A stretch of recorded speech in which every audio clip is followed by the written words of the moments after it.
ओम शांति।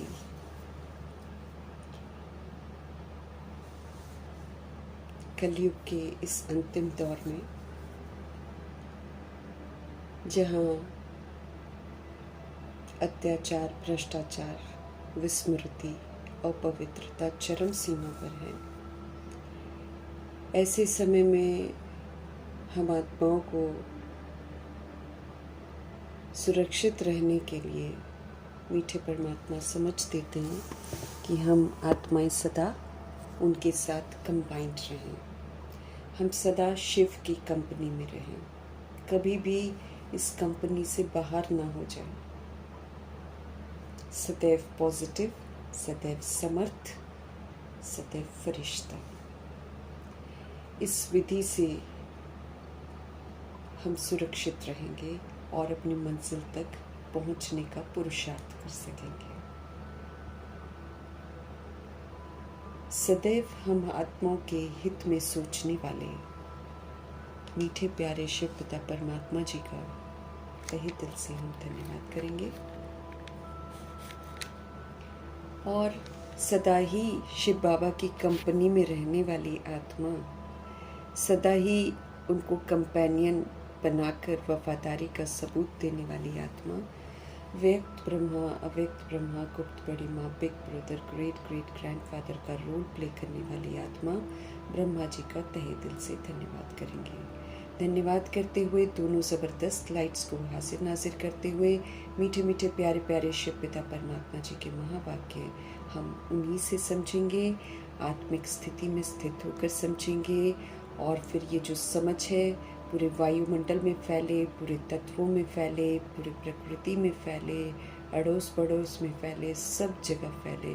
दिल से दुआ करेंगे मीठे परमात्मा जी की मीठी शक्ति, मीठी वाणी की ताकत सभी रूहों तक पहुँचे, यूनिवर्स की सारी सोल्स तक पहुँचे, उन आत्माओं तक पहुँचे जो इस समय वृद्ध शरीरों में हैं, देह के रिश्तों में फंसी हुई हैं, मोहताज हैं, डिपेंडेंट हैं। ऐसी रूहों का मन रिश्तों से हट जाए, अब परमपिता परमात्मा जी के साथ लग जाए। सभी आत्माएं समर्थ बने, सभी आत्माएं स्वयं को खुद संभालें, किसी पर भी निर्भर ना हो। दिल से हम सब दुआ करेंगे मीठे बाबा की मीठी वाणी की मीठी ताकत जो है उन आत्माओं तक पहुँचे जो हम आत्माओं के साथ नकारात्मकता से कनेक्टेड हैं, उन आत्माओं तक पहुँचे जो हमारे साथ लौकिक में कनेक्टेड हैं।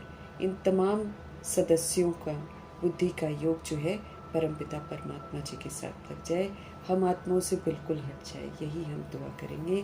मीठे परमात्मा की मीठी वाणी जो है इसकी ताकत उन रूहों तक पहुँचे जो इस समय आकारी शरीरों में है, रोज़ शरीर छोड़ रहे हैं, अचानक छोड़ रहे हैं, समय से पहले छोड़ रहे हैं, और जो उनसे संबंधित आत्माएं हैं जो रो रही हैं, बिलख रही हैं, सभी आत्माओं तक मीठे परमात्मा जी की समझ पहुँचे, आत्माओं का मन शांत हो, सुकून आए, कर्मों की फिलॉसफी समझ में आए सभी आत्माओं को।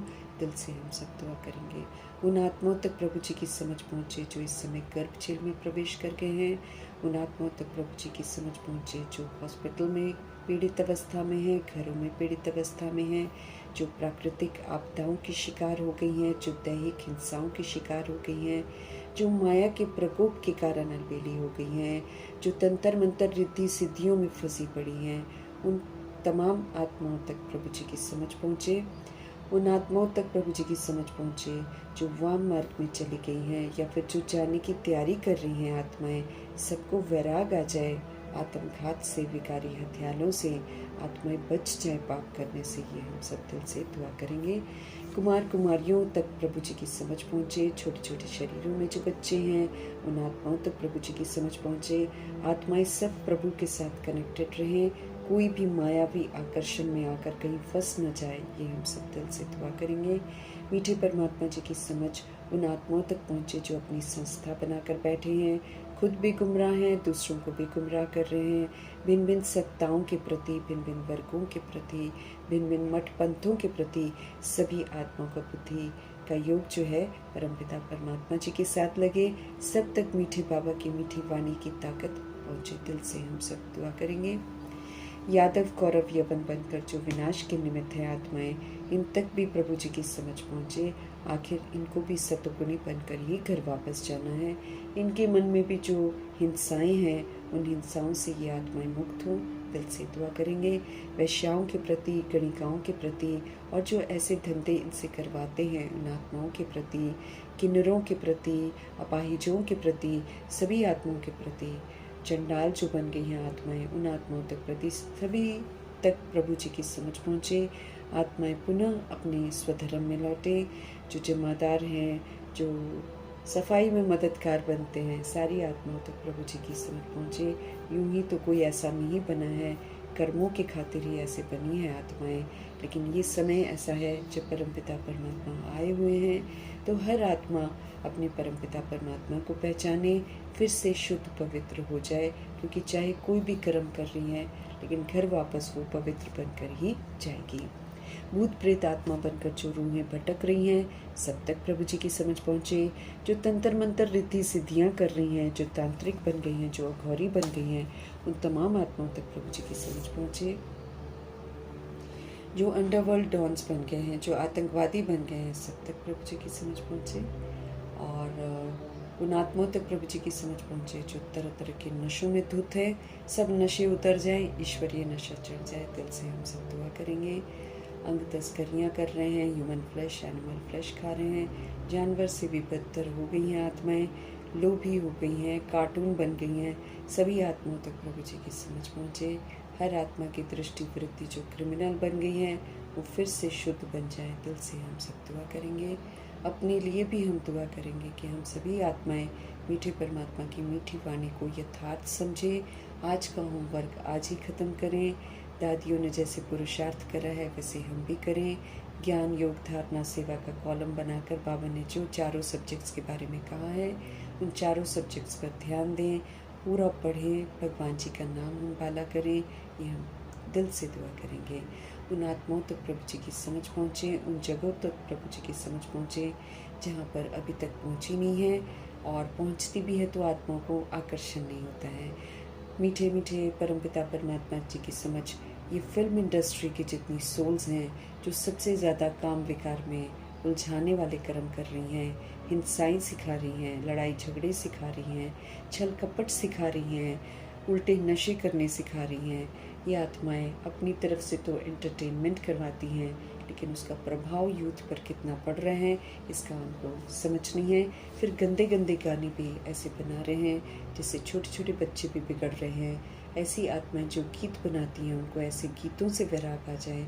कोई भी आत्मा जो है अब गंद न सिखाए, ये दिल से हम सब दुआ करेंगे। तो मीठे परमात्मा की मीठी मुरली की जो खुशबू है, जो पवित्रता है, उन रूहों तक भी पहुँचे और उनके मन पवित्र बन जाएं, उनको बुराइयों से वैराग आ जाए, उनको रियलाइजेशन हो जाए कि उनको क्या करना चाहिए। यही हम सब दिल से दुआ करेंगे। दुआ करते हुए हम सब देखेंगे आज हमारे परमपिता परमात्मा हम आत्माओं को किस विधि से वैष्णव बना रहे हैं। मीठे मीठे बाबा बोले, मीठे बच्चे, तुम्हारी ये वंडरफुल यूनिवर्सिटी है जिसमें बिगड़ी को बनाने वाला भोलानाथ हम आत्माओं का बाप टीचर बनकर हम आत्माओं को पढ़ाते हैं। बाप के रूप में भी वो हमको शिक्षा देते हैं, टीचर के रूप में भी वो हमको शिक्षा देते हैं। तो मीठे मीठे परमपिता परमात्मा हम आत्माओं को स्मृति दिला रहे हैं और कह रहे हैं, मीठे बच्चे, तुम्हारी ये जो वंडरफुल यूनिवर्सिटी है जो बाबा ने रची है, ईश्वरीय विश्वविद्यालय जो ये है, इसमें बिगड़ी को बनाने वाला शिव पिता परमात्मा खुद बाप और टीचर बनकर हम आत्माओं को पढ़ा रहे हैं। हम आत्माओं की सारी बिगड़ गई है अवस्था, तो बिगड़ी हुई दुनिया, बिगड़ी हुई हालतें, बिगड़ी हुई आत्माओं को और बिगड़े हुए जो काम हैं, सारे के सारे बिगड़ गए हैं। सो सारी बिगड़ी को बनाने के लिए शिव बाबा आए हैं। वही हम आत्माओं को हमारे दुखों का कारण बताने के लिए आए हैं, फिर दुखों का निवारण करने की भी विधि बताने के लिए आए हैं। तो ध्यान रखना है कि हम सभी गॉडली यूनिवर्सिटी के स्टूडेंट्स हैं। ये यूनिवर्सिटी जो है, ये वंडरफुल यूनिवर्सिटी है। हम आत्माओं को वंडरफुल बनाने वाली हैं। यहाँ पर नहीं दिखाई देने वाले शिव पिता परमात्मा नहीं दिखाई देने वाली आत्माओं को पढ़ा रहे हैं। इसलिए बड़ी वंडरफुल यूनिवर्सिटी है। यहाँ छोटे से लेकर बड़े तक जितना भी परिवार का खानदान बनता है, दादा परदादा, हाँ, सब छोटे बच्चे से लेकर सारे बड़े तक सभी इस यूनिवर्सिटी में आमंत्रित हैं। यहाँ पर कोई भेदभाव नहीं है।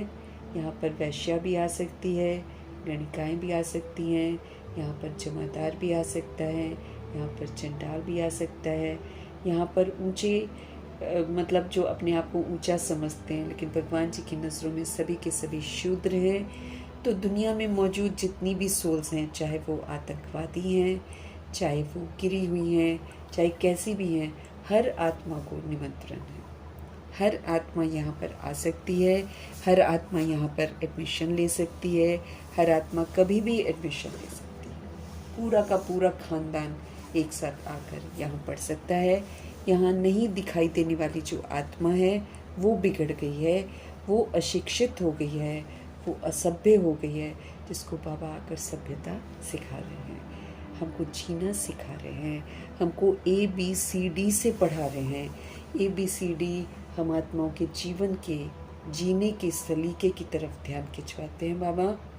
न हमको उठना आता था, न हमको बैठना आता था, न हमको खाना पीना आता था, न हमको व्यवहार करना आता था। हर चीज़ बाबा हमको सिखा रहे हैं, हमारे चरित्र का निर्माण कर रहे हैं। तो ऐसी सुंदर यूनिवर्सिटी, ऐसी वंडरफुल यूनिवर्सिटी जो साधारण से ब्राह्मण, ब्राह्मण से फरिश्ता और फरिश्ता से देवता बना देती है। ये ऐसी यूनिवर्सिटी है जो हमारे सारे बिगड़े हुए काम को ठीक कर देती है। तो हम सभी आत्माओं की बिगड़ी हुई है, तो बिगड़ी हुई अवस्था को बनाने वाले हमारे भोलानाथ बाप टीचर बनकर हम आत्माओं को पढ़ाते हैं, हम आत्माओं को अद्भुत खजाने देते हैं और खजानों को फलीभूत करने की समझ देते हैं, वरदानों को फलीभूत करने की समझ देते हैं, स्वमानों को फलीभूत करने की समझ देते हैं। हमको फिर से धनवान बना रहे हैं, फिर से सकारात्मक, फिर से समर्थ, फिर से फरिश्ता, फिर से शांतिदाता, फिर से सुखदाता, फिर से इफेक्ट प्रूफ, फिर से डिफेक्ट प्रूफ। हमेशा हम आत्माओं को सत्यता और दिव्यता की सभ्यता के साथ जीने की समझ देते हैं। हम आत्माओं को एंजेलिक होकर रहने की समझ देते हैं। बॉडी हमारी साकारी है, लेकिन हमारी अवस्था फरिश्ते की हो, ऐसा समझ देते हैं। तो इस विधि से जब हम श्रीमत पर चलेंगे तो हमारी सारी बिगड़ी जो है ना, वो सारी बन जाएगी। तो बाप के रूप में भी वो हमको शिक्षा देते हैं, टीचर के रूप में भी वो हमको शिक्षा देते हैं, सदगुरु के रूप में वो हमको वरदान देते हैं, फरमान करते हैं, जो कि फाइनल फरमान होते हैं, जिन पर हमको चलकर सबूत देना पड़ता है।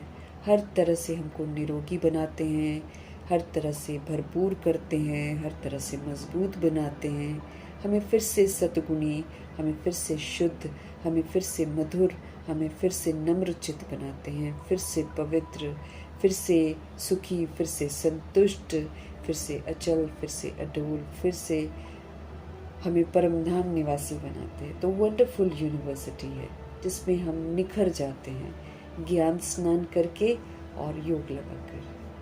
भगवान हमको बिल्कुल हमारी अच्छे से धुलाई करते हैं, ज्ञान के सोप से धुलाई करते हैं, फिर योग लगाने की विधि बताकर हम आत्माओं को शक्तियों से, वरदानों से और गुणों से भरपूर करते। तो ऐसे कल्याणकारी शिव पिता परमात्मा जी का तहे दिल से हम धन्यवाद करेंगे। और धन्यवाद करते हुए फिर हम आगे देखेंगे कि इस वंडरफुल यूनिवर्सिटी में हम किस विधि से वंडरफुल बन सकते हैं। प्रश्न है बाबा का, ये कयामत का समय चल रहा है, तो इस कयामत के समय में तुम बच्चे सभी को कौन सा लक्ष्य देते हो?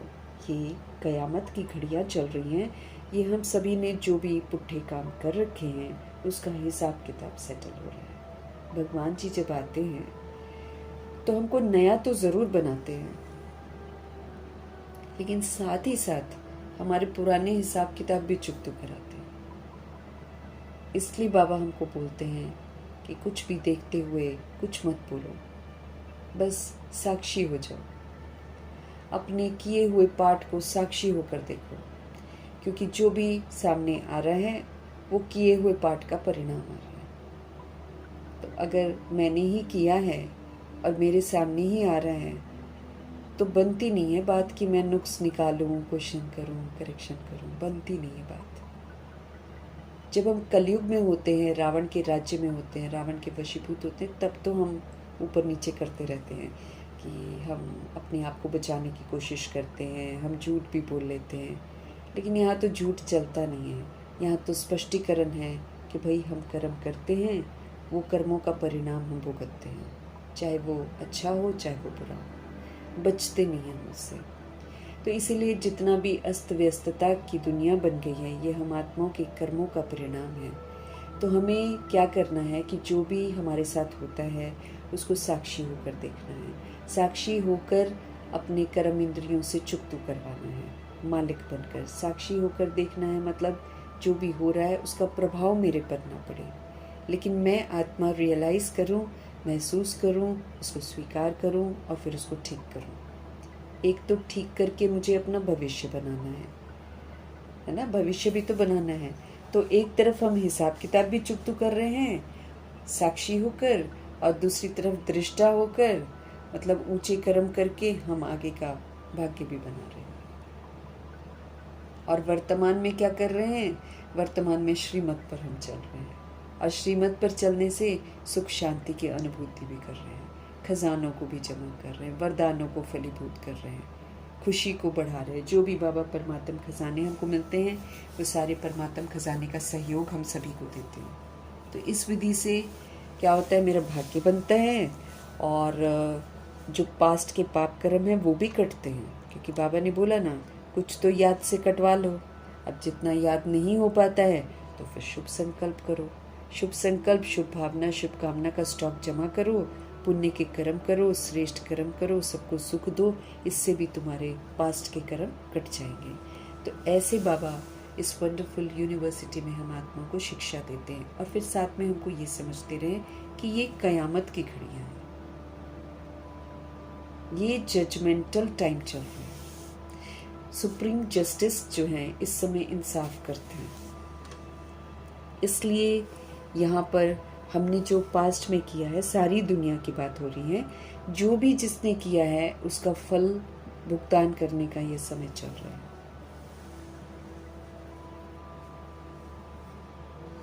ये भुगतान करने का समय चल रहा है, इसलिए ये कयामत का समय है, कयामत की घड़ियां चल रही हैं।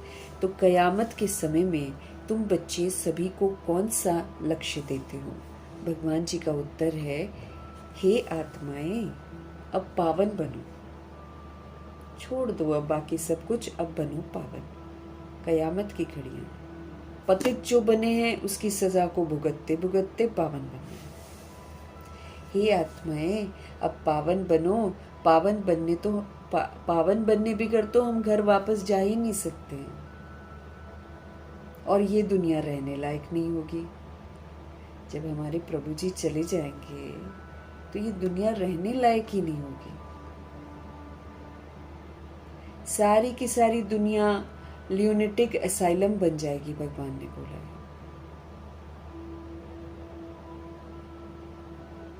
सब दिमाग से बिल्कुल पागल हो जाएंगे, क्योंकि अभी आधार ले रखे हैं ना बहुत सारे, अभी आधार लेकर रखे हैं। न गर्मी सहन कर पाती हैं आत्माएं, न ठंड सहन कर पाती हैं आत्माएं, और जितनी जितनी हमको सहूलियत मिल गई है उतना उतना हम कमज़ोर हो गए। मजदूरों को देख लो, आजकल खैर मजदूर वैसे हो गए हैं कि वो गंद खाने लग गए हैं, है ना, वो मोमोज खा रहे हैं, ये सब खा रहे हैं। लेकिन जो घर से खाना लेकर आते हैं मजदूरी करने वाले, उनको देखो बड़े फिट हैं ना, उनकी कमर दुखती है और बिल्कुल इरेक्ट होकर चलते हैं, एकदम सीधे ना, नहीं तो सीधे भी नहीं चलती हैं आत्माएं, तो वो एकदम सीधे, उनकी बोन जो है ना बिल्कुल सीधी इरेक्ट, और कितना कितना सारा दिन पसीने पसीने होकर वो काम करते हैं। आप देखो, न तो उनके बाल झड़ते हैं, ना वो कहीं से अस्वस्थ। लेकिन हम सभी आत्माएं जैसे जैसे सहूलियत में आ जाती हैं ना, वैसे वैसे हम आत्माएं कमज़ोर होती हैं। जितने हम आधार लेती हैं ना, उतने हम कमज़ोर बन जाते हैं। अब ये आधार सारे टूट जाने, तो भगवान जी के जाने के बाद जीना बड़ा मुश्किल हो जाएगा सबका। लेकिन हिसाब किताब चुक तो नहीं किए होंगे, इसलिए बॉडी से निकल नहीं पाएंगे। प्योर बने नहीं होंगे, इसलिए अब हमको तो भगवान जी ने कहा है अपनी दृष्टि को प्योर बनाओ, अपनी वृत्ति को प्योर बनाओ, अपने संकल्पों को प्योर बनाओ, अपने बोल को प्योर बनाओ, अपने कर्मों को प्योर बनाओ। सब चीज़ों को हमको प्योर बनाना है। कल एक शेयर करा है ना वाणी का, जिसमें ग्रहचारी बैठी है, राहु केतु बुध शनि क्यों लगते हैं, उसमें लिखा हुआ है। और ज़्यादा से ज़्यादा जो हमारा ग्रहचारी बैठी हुई है, वो हमारी वाणी की वजह से बैठी हुई है। क्या बोलते हैं हमारे बोल जो है ना, उसके कारण हमारी कितनी सारी ग्रहचारी बैठी है और कितने सारे बंधनों में हम बंधे हुए हैं।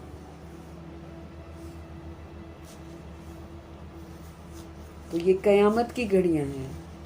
इसमें जो हमने बोला है जो हमने सोचा है, जो हमने किया है, सब की सजाएं मिलनी ही मिलनी है, क्योंकि मिलेंगी उसके बाद हम प्योर बनेंगे। इसलिए बाबा हमको बोलते हैं सोचने से पहले भी सोचो। क्या सोचो और क्या बोलो, क्या कर्म करो। सबसे पहले तो ये सोचो कि जो हम सोच रहे हैं, बोल रहे हैं, कर्म कर रहे हैं, क्या वो हम सही कर रहे हैं। इसीलिए 2 मिनट साइलेंस बाबा बोलते हैं ना, कि तुरंत किसी ने आपको कुछ बोला, आप तुरंत जवाब मत दो, 2 मिनट रुको। अस्त व्यस्तता हो रही है, लड़ाई झगड़ा हो रहा है, 2 मिनट रुको, अंतर्मुखी हो जाओ, अपने स्वधर्म में टिको, रिमाइंड करो मैं कौन हूँ, फिर बाहर सीन में आओ, तो आपकी अवस्था उनको भी शांत कर देगी। ये है हमारे कर्तव्य अस्त व्यस्त तो दुनिया करेगी, परंतु हमको करना है हील सबको। तो सोचने से पहले हमको सोचना है कि क्या मैं जो सोच रही हूँ, क्या मैं जो बोल रही हूँ, क्या जो मैं कर्म, क्या वो सही है, क्या वो ब्रह्मा जी के साथ मैच करता है, क्या उससे दूसरों को लाभ होगा जो मैं सोच रही हूँ, बोल रही। क्योंकि मुझे सोचना, बोलना, कर्म करना ही वो है जिससे दूसरों का लाभ हो। ये भगवान सिखाते हैं। जब हम दूसरों का भला चाहेंगे तब मेरा भला होगा। अगर हम अपने लिए चाहेंगे या अपने घर वालों के लिए चाहेंगे, नहीं भला होने वाला है। लेकिन जब हम विश्व की आत्माओं का भला चाहेंगे तब हमारा होगा। तो दूसरा मेरे को क्या चेक करना है कि जो मैं सोच रही हूँ, बोल रही हूँ, कर्म कर रही हूँ, क्या इससे सबका भला होगा। तीसरा बाबा ने बोला, आप ये सोचो कि जो मैं सोच रही हूँ, बोल रही हूँ, कर्म कर रही हूँ, क्या उससे मेरी आत्मा की उन्नति होगी। क्या मेरी आत्मा की उन्नति होगी। क्या जो मैं सोच रही हूँ, बोल रही हूँ, कर्म कर रही हूँ, क्या ये मुझे मेरी मंजिल तक लेकर जाएगा। क्या मुझे भगवान तक लेकर जाएगा कि मुझे भगवान से दूर कर देगा। ऐसे सोच के फिर मुझे सोचना, फिर इसमें नेगेटिव भी नहीं आएगा, व्यर्थ भी नहीं आएगा, साधारण भी नहीं आएगा। ये है कयामत की घड़ियाँ। नहीं तो तुरंत करो, तुरंत सजा खाओ। अब तो वो वाला टाइम आ गया। और फिर तुरंत करो, तुरंत सजा खाओ, मतलब एक का 100 गुना, एक का 1000 गुना, एक का 1,00,000 गुना दंड तुरंत पाओ, एकदम तुरंत। दैहिक दृष्टि से देखा ना, तुरंत सिर भारी हो जाएगा, मन अच्छा नहीं लगेगा।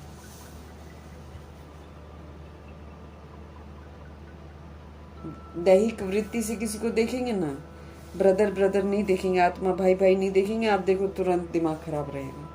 तुरंत सजा मिल रही है अब तो कयामत की घड़ी में। पिछली भी बाकी है पिछली भी बाकी है।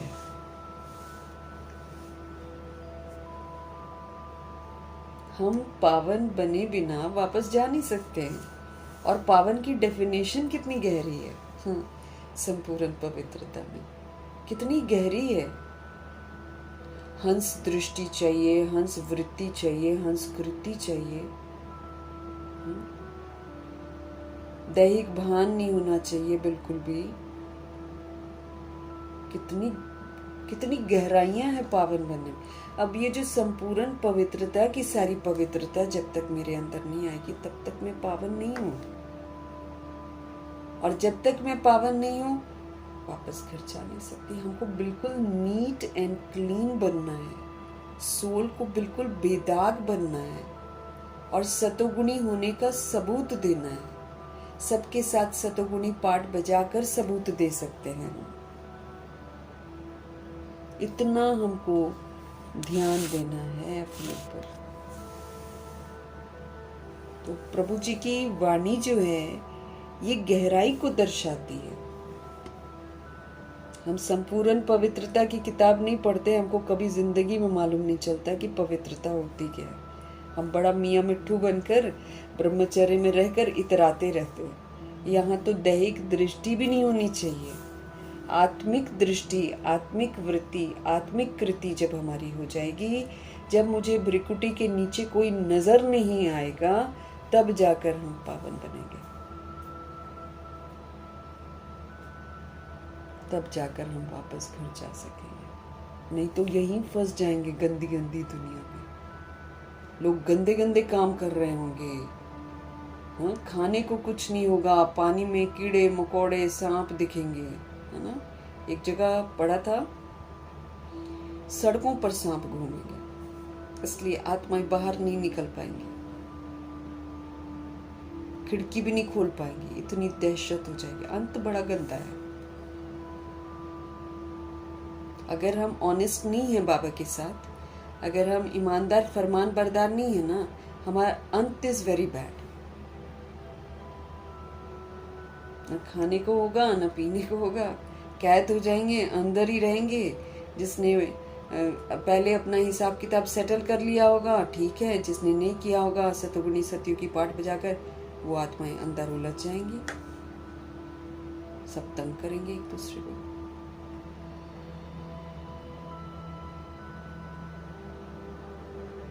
आधा कल्प का जो रोग लगा हुआ है उससे मुक्त होने के लिए तुम सबको 7 रोज भट्टी में बिठाते हैं। पहले हुआ करती थी ऐसी ऐसी भट्टियां दादियों के समय, जबरदस्त होती थी, बाहर से नो कनेक्शन। अभी तो मधुबन जाते हैं तो बाहर से भी कनेक्शन रहता है, घरों में भी बात करती हैं आत्मा। लेकिन जब शुरू में भट्टियां होती थी तो बहुत स्ट्रिक्ट थे लोग, बाहर से नो कनेक्शन।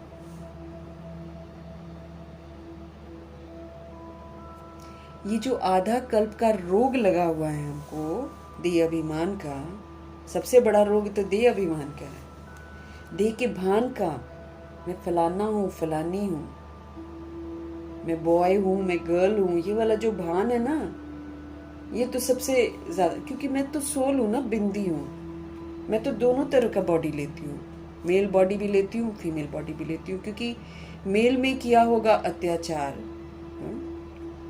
तो फिर हम चेंज करेंगे ना बॉडी, तभी तो महसूस करेंगे ना कि अत्याचार होता क्या है। इसलिए मेल फीमेल में हम जो भी बॉडी में करते हैं वो फिर हम मेल फीमेल बॉडी में आकर भुगतते भी जरूर हैं। तो आधा कल्प का रोग लगा हुआ है हमको, देह के भान का, देह अभिमान का। उससे मुक्त होने के लिए हम आत्माओं को 7 रोज भट्टी में बिठाते हैं। मधुबन में पहले बिठाते थे, अभी वाली भट्टी में तो जाते हैं तो इधर उधर उसका लाइफ सुन लिया और फिर वापस आ गए। भट्टी मीन्स संपूर्ण परिवर्तन। ऐसे शुरू में आत्माएं बहुत स्ट्रिक्ट भट्टियां करते थे। पतितों के संग से दूर रहें, कोई भी मुझे याद ना आए, तब कुछ बुद्धि में हमारे ज्ञान की धारणा होगी। नहीं तो पतित बुद्धि में है तो कहां से हम धारणा करेंगे। ये जो कल बाबा हमको समझा रहे थे ना कि पतितों से नाता ही तोड़ दो।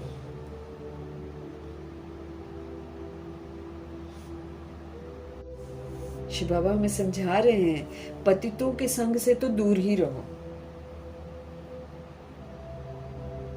जो सोल नहीं चलती है ना, अभी भी हमको किसी का पता नहीं है कौन कैसे चलता है भाई। इस समय आत्माएं अलबेली बहुत हो गई हैं, बहुत सारी सोल्स अलबेली हो गई हैं। पतितों के संग से दूर रहें, कोई भी मुझे याद न आए, तब कुछ जाकर बुद्धि में हमारे ज्ञान धारण होगा। मतलब इतना पतित एनवायरनमेंट हो गया है कि अगर हम पतित को देखेंगे ना, बुद्धि से ज्ञान गया बाहर। बाबा ने बोला ना, जहां बात आई वहां बाप गया और बाप की बातें भी गई। भूल जाएंगे हम सारा कुछ।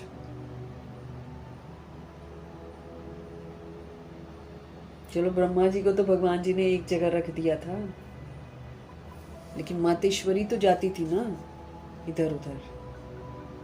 लेकिन मजा ले देख जाए गाड़ी में भी बैठी है तो नीचे देख रही है बाबा की यादों में। साइड सीन्स क्या आ रहे हैं क्या नहीं आ रहे कभी ध्यान नहीं देती थी। ऐसे ही हमको भी ध्यान नहीं देना।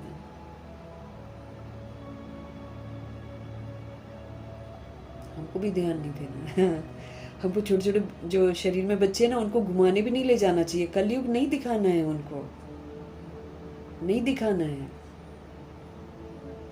उनका बुरा क्यों चाहे हम? उनको घुमाने ले जाते हैं मतलब हम उनका बुरा चाहते हैं। उनको बाहर का खिला देना, आजकल तो वैसे ही देख लो, खा पी कर आकर लोग मर भी रहे हैं। वायुमंडल कितना गंदा है बाहर। कौन बना रहा है? विकारी बना रहे हैं। बच्चे विकारी बन जाएंगे। अब तो छोटे छोटे बच्चे विकारी बनने वाले हैं, छोटे छोटे बच्चे।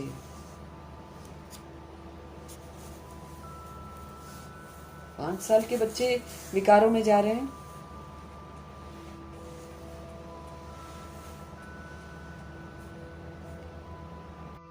तो जितना हम आत्माएं सादगी में रहें, जितना बच्चों को सादगी में रखें, जितना उनको ज्यादा ना घुमाएं, उतना अच्छा है इस कलयुग की दुनिया।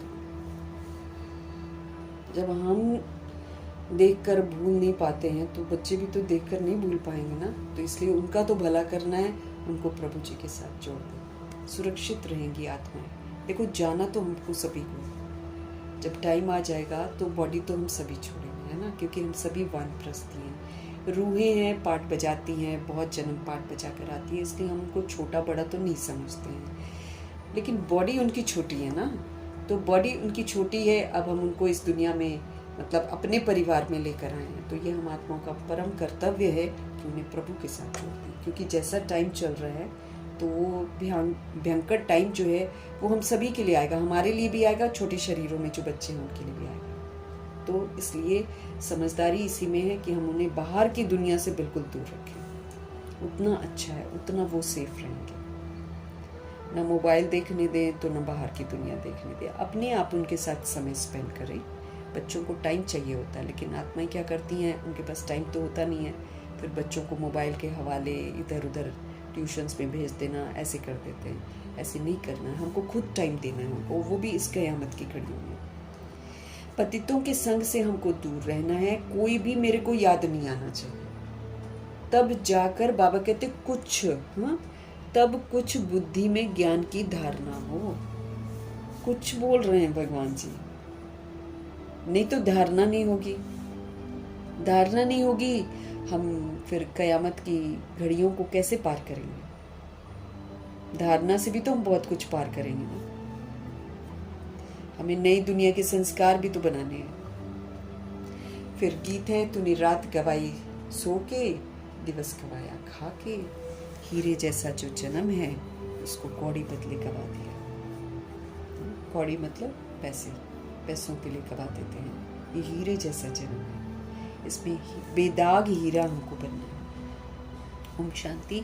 ये बच्चों को किसने कहा? क्योंकि स्कूल में बैठे हुए हो तो जरूर टीचर ने कहा होगा ना कि तूने रात गवाई सो के और दिवस गवाया खा के। रात को सोना बहुत ज़रूरी है, आत्माएं सोचती हैं, और फिर दिन को बस यूं ही गवा देती हैं खा पी कर। आम जनता तो यही करती है ना। तो हमें अपने को देखना है कि हम क्या करते हैं, कि हम कहीं गवा तो नहीं रहे हैं समय। प्रश्न उठता है, ये टीचर ने कहा, बाप ने कहा या सदगुरु ने कहा? ये जो वर्जन्स हैं ये किसने कहे? बच्चों को बुद्धि में पहले पहले ये आना चाहिए कि हमारा बेहद का बाप है, जिनको क्या कहते हैं, परमपिता परमात्मा कहा जाता है। तो बाप ने भी कहा, हमको शिक्षक ने भी कहा, तो साथ साथ सदगुरु ने भी कहा।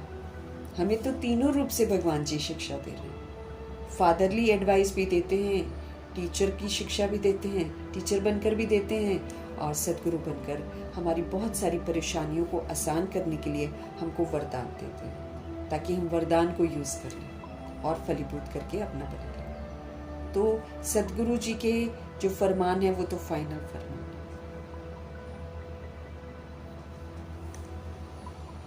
ये तुम्हारी बुद्धि में है।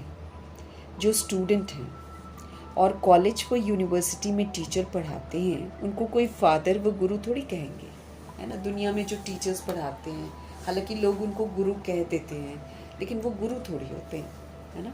वो फादर भी नहीं होते, वो गुरु भी नहीं होते हैं, और टीचर होते हैं, बस जो पढ़ा हुआ है वो पढ़ा देते हैं हमको। ये है भी पाठशाला।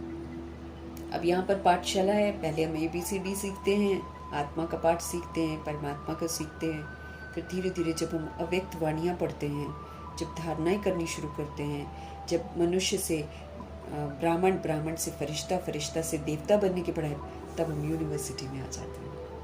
अव्यक्त मुरली मीन्स यूनिवर्सिटी की पढ़ाई। ये है भी पाठशाला। फिर यूनिवर्सिटी कहो, कॉलेज भी कहो, है तो पढ़ाई ना। पहले पहले ये समझना है, पाठशाला में हमको कौन पढ़ाते हैं। नहीं दिखाई देने वाले शिव पिता परमात्मा, नहीं दिखाई देने वाली आत्मा को देखकर उसको पढ़ाते हैं। ना हम दिखाई देते हैं, ना हमारे शिव बाबा दिखाई देते हैं, लेकिन देखो पढ़ाई चल रही है। हाँ, परमात्मा जी आत्माओं को पढ़ा रहे हैं। तो बच्चे जानते हैं वो निराकार जो सभी आत्माओं का बाप है ना, जो सबकी सदगति दाता है ना, वो हमको पढ़ा रहे हैं। अब हमको रियलाइजेशन होना चाहिए, हमको महसूसता होनी चाहिए कि मैं आत्मा निराकार हूँ, मैं ज्योति बिंदु हूँ, और मुझे पढ़ाने वाले निराकार शिव पिता परमात्मा है। वो सभी के सदगति दाता है, वो हमको इस समय पढ़ा रहे हैं, शिक्षित कर रहे हैं, फिर स्वर्ग में जाने लायक बना रहे हैं। ये सारी रचना उस एक रचता की प्रॉपर्टी है। सुंदर रचना रचते हैं भगवान, लेकिन उस रचना को फिर हम खुद ही खराब करते हैं ना बाद में। भगवान जी तो सुंदर रचना रचते हैं। तो ये सारी रचना जो है उस एक रचता की प्रॉपर्टी है, तो खुद ही बैठ रचना के आदि मध्य अंत का ज्ञान सुनाते हैं। भगवान जिसकी रचना करते हैं वो सोल्स सचखंड में आती हैं, वो सोल्स फिर त्रेता युग में पाठ बजाती हैं, फिर द्वापर में भी, फिर कलयुग के अंत तक भी पाठ बजाती हैं। तो ये सोल्स जो है ना, ये सुंदर रचना भगवान जी रचते हैं। बाकी सारी सोल्स तो बाद में आती हैं, लेकिन जो भगवान रचते हैं, जिनको ब्राह्मण बनाते हैं और जो सच्चे ब्राह्मण बनते हैं, वो फिर पूरे 84 जन्म लेते हैं और स्वर्ग का वर्षा भी प्राप्त करते हैं। तो जो सदगति दाता है, जो निराकार है, जो सभी आत्माओं का बाप है, वो इस समय हमको पढ़ा रहे हैं। ये सारी रचना उस एक रचता की प्रॉपर्टी है, तो खुद ही बैठकर रचना के आदि मध्य अंत का राज हमको समझाते हैं। तुम बच्चों ने जन्म लिया है, कहाँ? बाप के पास। तुम बुद्धि से जानते हो, हम सभी आत्माओं का वो बाप है जिसको ज्ञान का सागर और जिसको नॉलेजफुल कहा जाता है। ज्ञान का सागर है, पतित पावन है, ज्ञान से ही सदगति होती है। मनुष्य पतित से पावन बनते हैं, है ना। ज्ञान का सागर है, वो पतित पावन है, ज्ञान से ही हम आत्माओं की सदगति होती है, मनुष्य पतित से पावन बनते हैं। और अब तुम बच्चे जो हैं यहाँ बैठे हो, और कोई स्कूल में किसको बुद्धि में नहीं रहता है कि हमको ज्ञान का सागर निराकार बाप पढ़ा रहे हैं। किसी की बुद्धि में नहीं होता है कि भगवान जी हमको पढ़ा रहे हैं। ये यहाँ ही तुम जानते हो, तुमको ही समझाया जाता है। खास भारत और आम सारी दुनिया में ऐसे कोई भी नहीं समझेंगे कि हमको निराकार परमात्मा पढ़ाते हैं। उनको पढ़ाने वाले हैं ही मनुष्य टीचर। वहाँ तो ह्यूमन बींग्स टीचर होते हैं। वो तो फिर देख लो क्या करते हैं, है ना। क्या करते हैं ह्यूमन टीचर्स? वही है जो किताबों में पढ़ा हुआ है, जो झूठ लिखा हुआ है वही झूठ पढ़ाते हैं, अपनी अपनी विधियों से पढ़ाते हैं। अपने अपने आचरण से उनको सिखाते हैं। अब भगवान टीचर बनकर हमको सिखाते हैं कि टीचर कैसा होना चाहिए। भगवान जी तो रोज़ मीठे बच्चे और मीठा मीठा कहकर पढ़ाते हैं, सत्य पढ़ाते हैं। तो भगवान हमको सिखा रहे हैं, वो किसी को मारते नहीं हैं, किसी को डांटते नहीं हैं, किसी को अपशब्द नहीं बोलते हैं, किसी के साथ दुर्व्यवहार नहीं करते हैं, किसी के साथ पक्षपात नहीं करते हैं। हम एज अ टीचर दुनिया में क्या करते हैं? बहुत पक्षपात करती हैं टीचर्स आजकल। कोई फर्स्ट आ रहा होगा तो उसको खूब ऊपर उठाएंगी, कोई लास्ट आ रहा होगा तो उस गिरे हुए को उठाने की कोशिश नहीं करते हैं। या फिर कोई बिगड़ा हुआ बच्चा होता है, उसको कैसे सही रास्ते पर लाना है नहीं आता है। आप देख लो, कोई भी टीचर क्लास में जाती है ना, किसी के साथ ज़्यादा करेगी, किसी के साथ कम करेगी। और कोई बच्चा नहीं पढ़ता होगा, तंग करता होगा, तो उसकी सारी क्लास में धज्जियाँ उड़ाएंगी। फिर बाहर जाकर भी टीचर्स को बोलेंगी, फिर प्रिंसिपल को बोलेंगी। सारा हम क्या बना रहे हैं? कार्मिक अकाउंट बना रहे हैं। तो भगवान, हम इतने बिगड़े हुए हैं, जब भगवान जी आते हैं, हम कितनी बिगड़ी हुई आत्माएं होती हैं। हम बिगड़ी हुई आत्मा को देखो कैसे आज तक प्यार प्यार से पढ़ा रहे हैं, प्यार प्यार से। हम इतने दिनों से कहाँ परफेक्ट बने हैं, लेकिन तो भी हमको प्यार से परफेक्ट। हम तिल मिला जाते हैं, 2 बार समझाएंगे, 3 बार समझाएंगे, नहीं सुनता है तो ऐसी की तैसी उसकी कर देते हैं। घर के बच्चों की ऐसी की तैसी कर देते हैं, तुलना कर देते हैं। देख वो कितना अच्छा है, तुम ऐसे हो, तुम वैसे हो। हर सोल डिफरेंट है। वो बच्चे थोड़ी हैं हमारे, सोल है, न जाने कैसी जर्नी करके आई है। वो तो भाई बहन बने हैं क्योंकि उनका हिसाब किताब है, सेटल करने के लिए आए हैं। इसीलिए देखो, जितने भाई बहन होते हैं, बड़े होते हैं, तो आपस में कई लोग बात ही नहीं करते, अलग अलग हो जाते हैं, दुश्मनियाँ करते हैं। अब एक ही माँ बाप के बच्चे हैं कहा जाए तो। क्यों? क्योंकि रूहें नहीं है बच्चा किसी का भी। रूहें तो इकट्ठी हुई हैं कार्मिक अकाउंट सेटल करने के लिए। इसलिए कोई भी किसी से मिलता जुलता नहीं है। नहीं तो एक माँ बाप के बच्चे हैं तो फिर माँ बाप जैसे होने चाहिए। कोई होता है माँ बाप जैसा? सिर्फ देखने में होता है बस, क्योंकि शरीर बनाया है ना, तो शरीर में देखने जैसा बनता है। हरकतें किसी की मैच नहीं करती हैं। और थोड़ा सा बड़े हो जाएंगे तो बिल्कुल अलग हो जाते हैं, क्योंकि रूह के अपने संस्कार जागृत हो जाते हैं।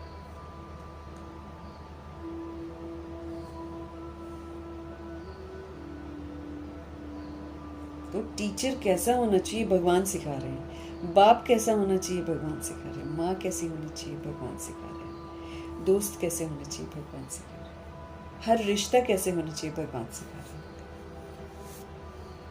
हमको तो नहीं आता है। वहाँ तो मनुष्य टीचर पढ़ाते हैं, और फिर ऐसा भी ज्ञान नहीं है जो समझे कि हम आत्मा है। सच्चाई ये है कि हम आत्मा है, सच्चाई ये है कि हम परमात्मा की संतान है, सच्चाई ये है कि हम परम धाम के रहने वाले हैं। ये सच कहाँ पढ़ाया जा रहा है? हिस्ट्री ज्योग्राफी जो भगवान आकर हमको बता रहे हैं, वो है ना हिस्ट्री ज्योग्राफी। हम तो स्कूलों में झूठ पढ़ा रहे हैं, उसके हम पैसे लेते हैं, उसके हम बच्चों की फीस लेते हैं।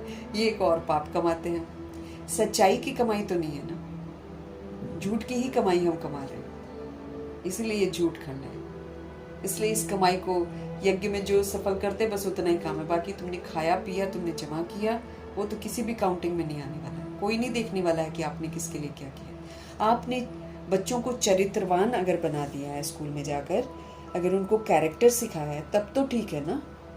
तो वो भी चरित्र कौन सा? जो हम भगवान जी से सीखते हैं, पवित्रता का चरित्र। लेकिन उसके लिए क्या करना पड़ेगा? पहले मुझे चरित्र से अच्छा बनना पड़ेगा। मेरा जो कैरेक्टर होएगा, मेरा जो बिहेवियर होगा, उससे बच्चे सीखेंगे। हम बोलकर भी नहीं सिखा सकते हैं। बच्चे जो छोटे भी होते हैं, घरों में भी होते हैं, ये सब पेरेंट्स को ऑब्जर्व करते हैं कि ये लोग क्या कर रहे हैं, और वही करते हैं।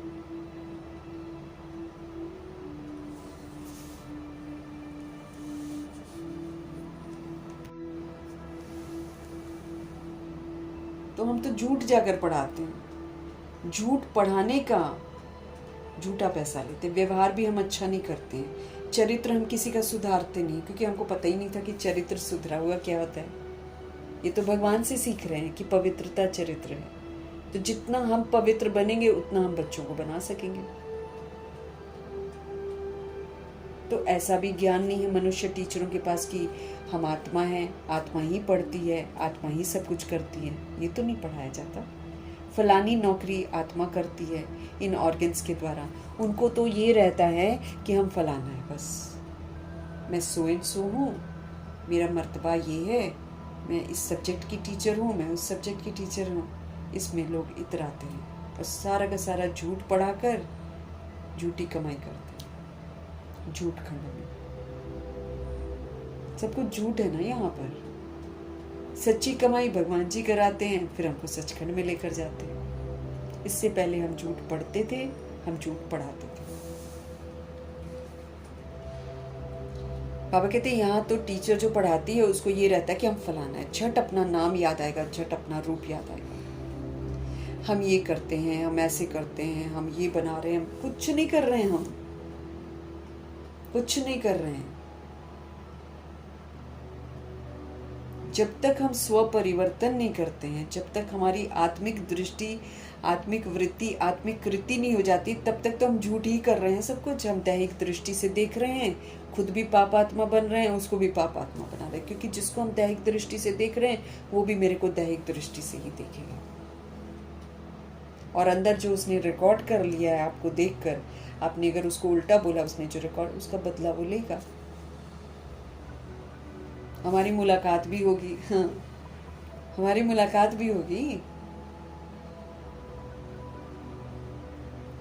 जब तक हम हिसाब किताब सबसे सेटल नहीं करेंगे ना, हम बॉडी से नहीं निकल पाएंगे। उनको तो ये रहता है कि हम फलाना है, झट अपना नाम रूप याद आ जाता है, नाम रूप याद आ जाता है, अपना मर्तबा याद आ जाता है। उस मर्तबे के अनुसार फिर दूसरे से बात करते हैं। सारा हिसाब किताब बन रहा है। हम ये करते हैं, हम ऐसे करते हैं, शरीर का नाम ही याद आ जाता है, परंतु वो रॉन्ग है। अब हम तो ईश्वरीय पढ़ाई पढ़ रहे हैं, हमारे लिए तो रॉन्ग ही कहलाएगा ना। हम तो पहले आत्मा है ना, पीछे ये शरीर मैंने लिया है।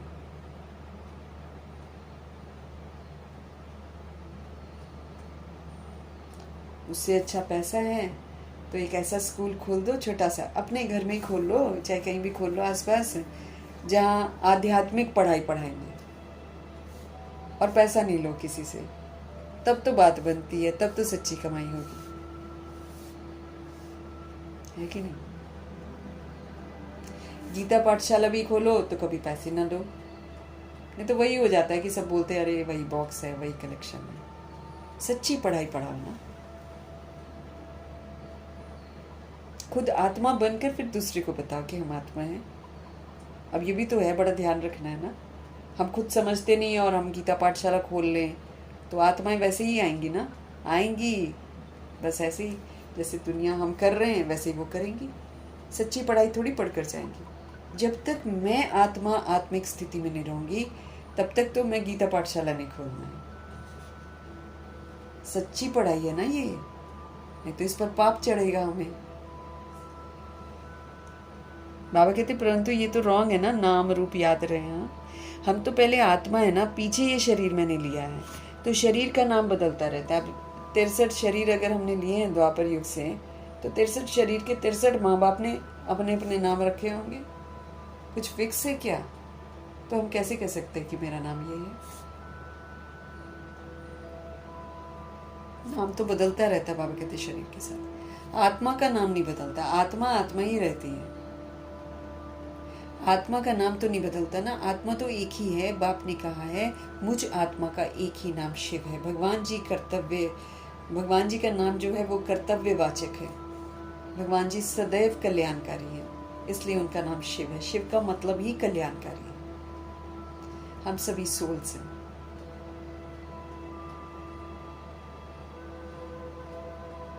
आत्माओं को नाम शुरू में बाबा ने दिए हुए, हृदय मोहिनी, गुलजार, ये प्रकाशमणि, ये सब नाम बाबा ने दिए। किसको दिए नाम? आत्मा को दिए।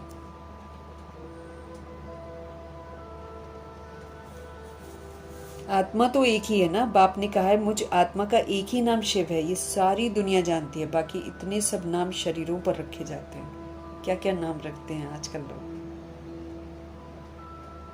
क्योंकि बॉडी कॉन्शियस हुए पड़े हैं ना सारे। बाकी इतने सब नाम शरीरों पर रखे जाते हैं। शिव बाबा को तो शिव ही कहते हैं ना, बस उनका कोई शरीर नहीं दिखाई पड़ता है। मनुष्य के ऊपर नाम पड़ता है, मैं फलाना हूँ, हमको फलाना टीचर पढ़ा रहे हैं, नाम लेंगे ना।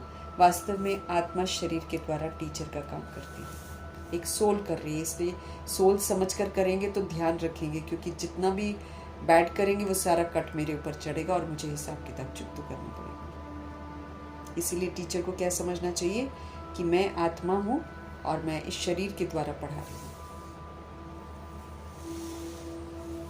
तो वास्तव में आत्मा शरीर के द्वारा टीचर का काम करती है, उनकी आत्मा को पढ़ाती है। संस्कार आत्मा के अंदर ही होते हैं, ऑर्गन्स के द्वारा ही पढ़ाती है। ऑर्गन्स ना हो तो पढ़ा नहीं सकती, तो ऑर्गन्स द्वारा पढ़ाती है, पाठ बजाती है संस्कार के अनुसार। अब ये भी तो बात है, पुराने संस्कार के अनुसार, या फिर जो संस्कार उसने, जैसे उसको टीचर ने पढ़ाया होगा, है ना, वो भी तो हमारे अंदर संस्कार बन जाता है कि जब हम स्टूडेंट होते हैं, जैसे टीचर हमको पढ़ाती है ना, वो वाला संस्कार भी हमारे अंदर आ जाता है। ऐसे ही माँ बाप जैसे बिहेव करते हैं, फिर वो माँ बाप वाला संस्कार भी हमारे अंदर आ जाता है, इसलिए फिर हम वैसे ही बिहेव करते हैं।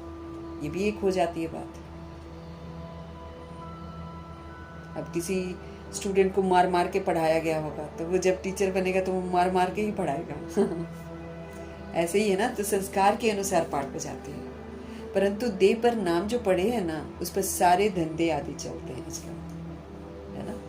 जितना भी धंधा धोरी करती हैं आत्माएं, वो देह के नाम पर ही करती हैं। अब थोड़ी जाकर लिखेंगी आत्माएं, कोई रखेगा क्या? तो देह के नाम पर, देह की डिग्री के अनुसार लोग यहाँ पर काम करते हैं। परंतु देह पर नाम जो पड़े हैं ना, उस पर सारे धंधे आदि चलते हैं। यहाँ तुम बच्चे जानते हो, हमको निराकार बाप पढ़ाते हैं। अब यहाँ जो है यूनिवर्सिटी और स्कूल, ये बिल्कुल डिफरेंट है। यहाँ पर निराकार आत्मा पढ़, अब देखो मुरली हम लोग पढ़ रहे हैं, लेकिन पढ़ा कौन रहा है? शिव बाबा हमको पढ़ा रहे हैं, हम उनसे पढ़ रहे हैं ना, मुरली तो उन्हीं की है। तो निराकार परमपिता परमात्मा हम आत्मा को पढ़ाते हैं। तुम्हारी बुद्धि कहाँ चली गई? हम आत्मा उस बाप के बने हैं। आत्मा समझती है निराकार फादर हमको आकर इस साकार ब्रह्मा जी के थ्रू पढ़ाते हैं। उनका नाम है शिव। शिव जयंती भी मनाते हैं। शिव तो है बेहद का बाप, वो सभी रूहों के पिता हैं। जितनी रूहें हैं, हिंदू मुस्लिम सिख ईसाई, आतंकवादी है, भ्रष्टाचारी है, चाहे कुछ भी है, वो जो रूह है अंदर, उसका बाप शिव बाबा है।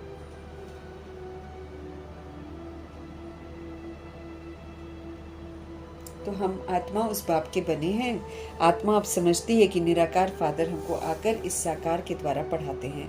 उनका नाम क्या है? उनका नाम है शिव।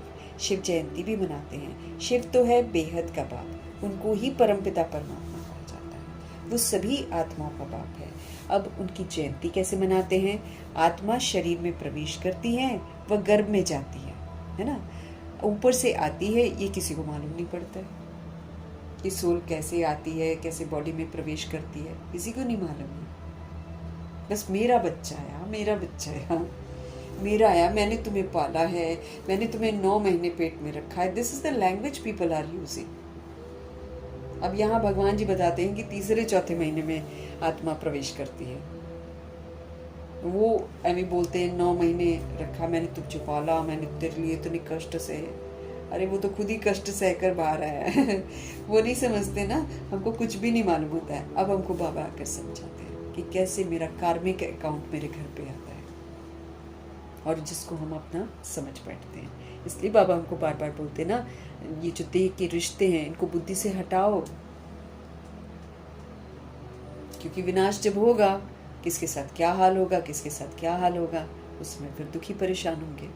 फिर सबके हिसाब किताब चुकते होने हैं। कोई किस विधि से शरीर छोड़ेगा, कोई किस विधि से शरीर छोड़ेगा। पहले से कॉन्सेप्ट मेरा क्लियर होगा तो हम विचलित नहीं होंगे, उल्टा उसको सकाश देंगे, सहयोग देंगे, जिस भी चीज़ की उसको ज़रूरत होगी वो देंगे। क्योंकि स्थूल चीज़ों से तो आत्मा को कुछ नहीं होगा, सूक्ष्म से ही होगा जो होगा। तो मेरे पास सूक्ष्म का स्टॉक बहुत सारा जमा होना चाहिए। उसको उस समय जिस भी चीज़ की ज़रूरत होगी सकाश की, वो सकाश मुझे देना पड़ेगा। आत्मा शरीर में प्रवेश करती है, वह गर्भ में आती है, ऊपर से आती है, किसी को मालूम नहीं पड़ता है। क्राइस्ट को धर्म स्थापक कहते हैं। उनकी आत्मा पहले पहले ऊपर से आनी चाहिए। सतो प्रधान आत्मा आती है ना, कोई भी विक्रम तो किया नहीं हुए, तो ये तो द्वापर युग में प्रवेश करते हैं जब वाम मार्ग शुरू हो जाता है। इसीलिए जितने भी धर्म स्थापक है, आप गुरु नानक जी तो कलयुग में आते हैं, जब घोर कलयुग हो जाता है 550 साल पहले, तो वो कैसे आकर किसी घर में प्रवेश कर सकते? ऊपर से प्योर आत्मा आ रही है और उन्होंने बहुत ज़्यादा अव्यक्त बापदादा से कैच किया है दृष्टि से ज्ञान को, तो वो तो ऊपर की वाणी लेकर आते हैं, तो वो कैसे घर में प्रवेश करेंगे? इसलिए ये जितने भी धर्म स्थापक के नाम पर पॉपुलर हुए हैं, ये सोल्स पहले दूसरे किसी की बॉडी में आते हैं, कोई भगत आत्मा की बॉडी में आता है, फिर उसको सबको सत्य बता देते हैं, और सत्य बताने के बाद फिर जब एक समय आता है जब उनके हिसाब किताब चुकते होने वाले होते हैं, तो उसके पहले वो निकल जाती है,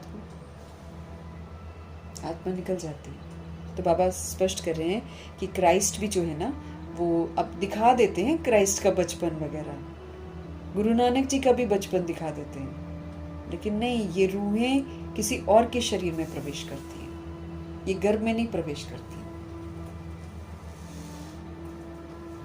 तो सतो प्रधान आत्मा आती है, कोई भी विक्रम किया हुआ नहीं है उसने, तो पहले सतो प्रधान, फिर सतो, फिर रजो, फिर तमो में आते हैं, तब जाकर विक्रम होते हैं। तो पहले आत्मा जो आएगी वो सतो प्रधान होने के कारण कोई दुख थोड़ी भोग सकती है, और गर्भ में तो दुख होता है, गर्भ जेल शुरू हो जाता है ना द्वापर से, तो वहां तो दुख होगा।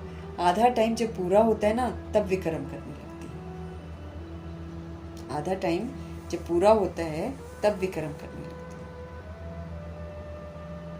तभी फिर उसका फिर दूसरा उसको बॉडी लेना पड़ता है। पहले आती है बिल्कुल सतो प्रधान आती है, दूसरे किसी की बॉडी में आती है, इसीलिए सतो रजो तमो से गुजरती है, तो बाद में जाकर गड़बड़ होती है, फिर दुख भोगती है, फिर दोबारा जब आती है ना तो फिर गर्भ जेल में आती है, तो कुछ ना कुछ गड़बड़ करेगी तभी तो गर्भ जेल में आएगी। इसलिए बाबा स्पष्ट कर रहे हैं कि पहले सोल जब आती है तो सतो प्रधान होने के कारण कोई दुख नहीं भोग सकती है, आधा टाइम जब उसका पूरा हो जाता है ना, तब विक्रम करने लगती है, ताकि उसको गर्भ जेल में जाना पड़े।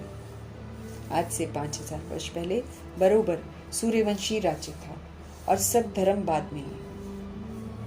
भारतवासी विश्व के मालिक थे, जो भारत को स्वर्ग बनाते हैं वही भारतवासी हैं। बाकी इतनी जो आबादी है आजकल है ना, इसको भारतवासी नहीं कहेंगे।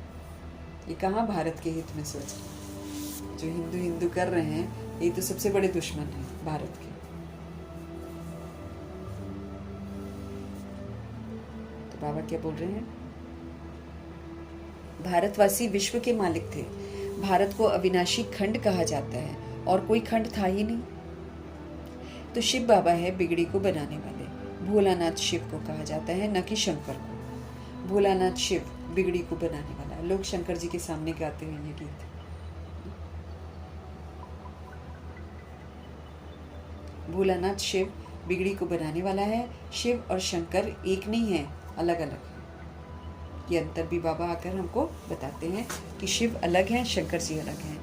ब्रह्मा विष्णु शंकर की कोई महिमा नहीं है, महिमा सिर्फ और सिर्फ एक शिव की है, क्योंकि शिव ही तो सिखाते हैं स्थापना, शिव ही तो सिखाते हैं कि कैसे समझ से स्थापना करो, कैसे बेसमझी का विनाश करो, कैसे दैवी गुण को धारण करो, विष्णु बनो। कौन सिखा रहा है? शिव बाबा सिखा रहे हैं ना। तो सारी महिमा किसकी है? शिव बाबा की है। ब्रह्मा जी विष्णु की, शंकर की महिमा नहीं है। महिमा सिर्फ एक शिव की है, जो बिगड़ी को बनाते हैं। कहते हैं मैं साधारण बूढ़े तन में आता हूँ, इसने 84 जन्म पूरे किए हैं, अब खेल पूरा हुआ। ये पुराना चोला, ये पुराने संबंध, ये सारे खलास होने वाले हैं। इसलिए बाबा कहते हैं इसे बुद्धि का योग हटा लो,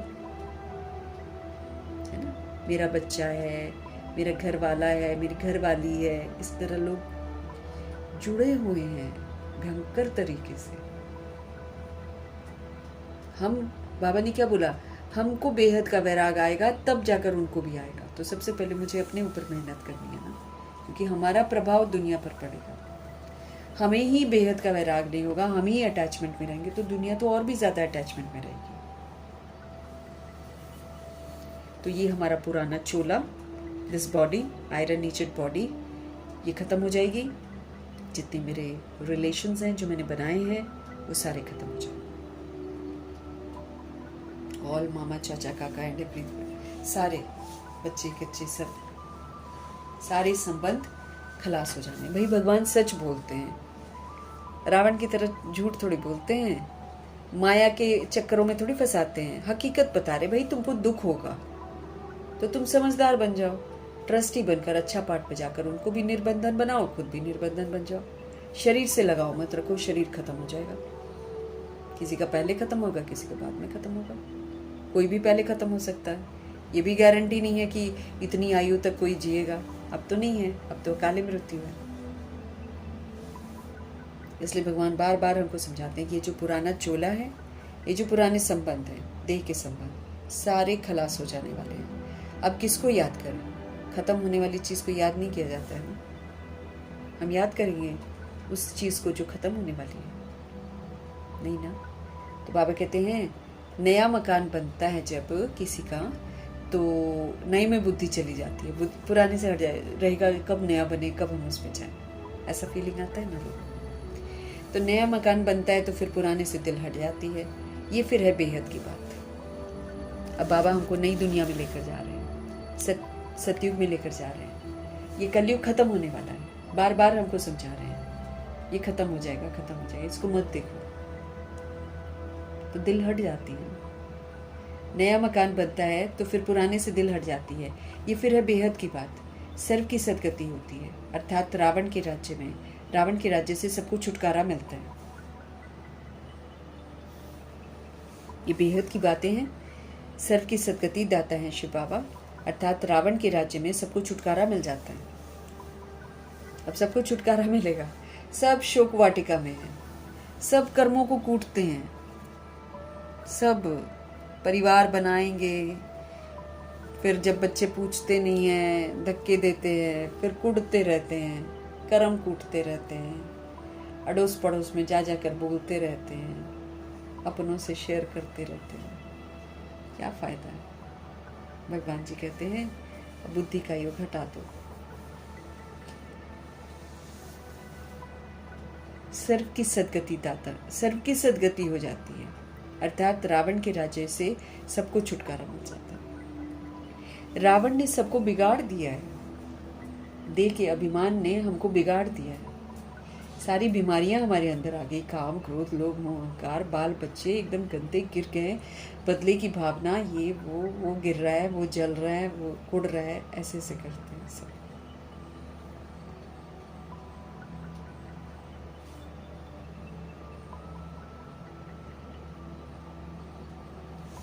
तो रावण ने सबको बिगाड़ दिया है। कोई चीज हमारी नहीं होएगी तो वो करेंगे कि अरे ये किसी को भी ना मिले, ऐसे करते हैं वो लोग। तो अब ये वाला समय वो आ गया। तो इस समय सबको रावण ने बिगाड़ दिया, सब बिगड़ गए।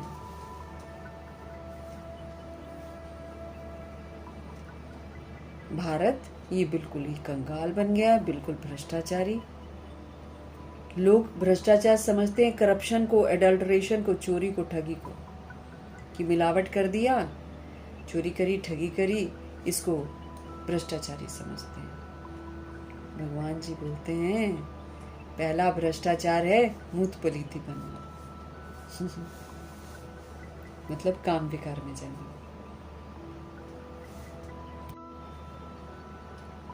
बाबा कहते हैं बिल्कुल कंगाल भ्रष्टाचारी हो गया। लोग समझते हैं कि करप्शन कर दिया तो भ्रष्टाचारी है, और किसी ने कोई चीज में मिलावट कर दी, अडल्ट्रेशन कर दी, उसको भ्रष्टाचारी लोग समझते हैं। किसी ने चोरी कर दी, किसी ने ठगी कर दी, उसको लोग भ्रष्टाचारी बोलते हैं। भगवान जी बोलते हैं परंतु बाप कहते हैं पहला भ्रष्टाचार है मूत पलीती बनना, शादी करना, काम विकार में जाना। ये सबसे पहला भ्रष्टाचार है।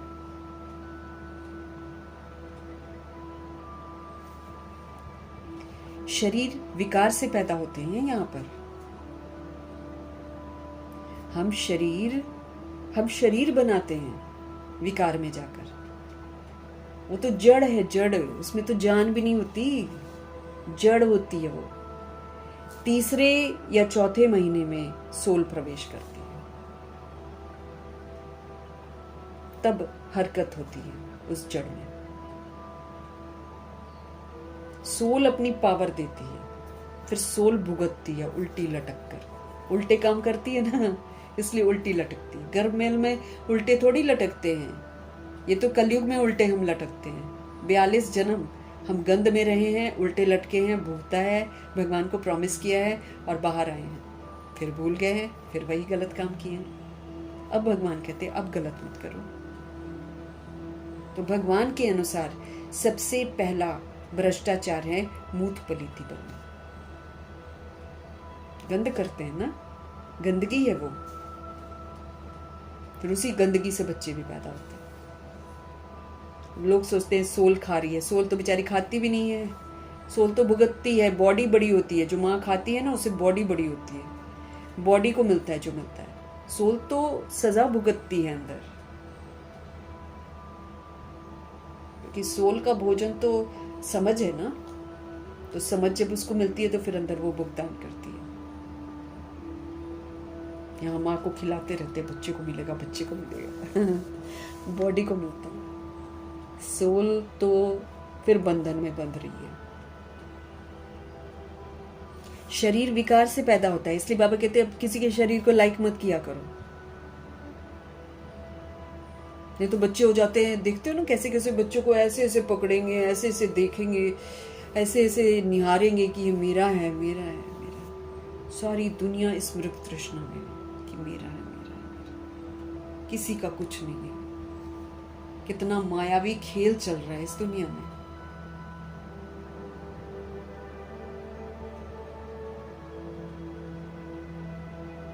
शरीर विकार से पैदा होता है, इसलिए इसको विशियस वर्ल्ड कहा जाता है। पूरा का पूरा वर्ल्ड विशियस है, इसलिए भगवान बोलते हैं देह को मत देखो।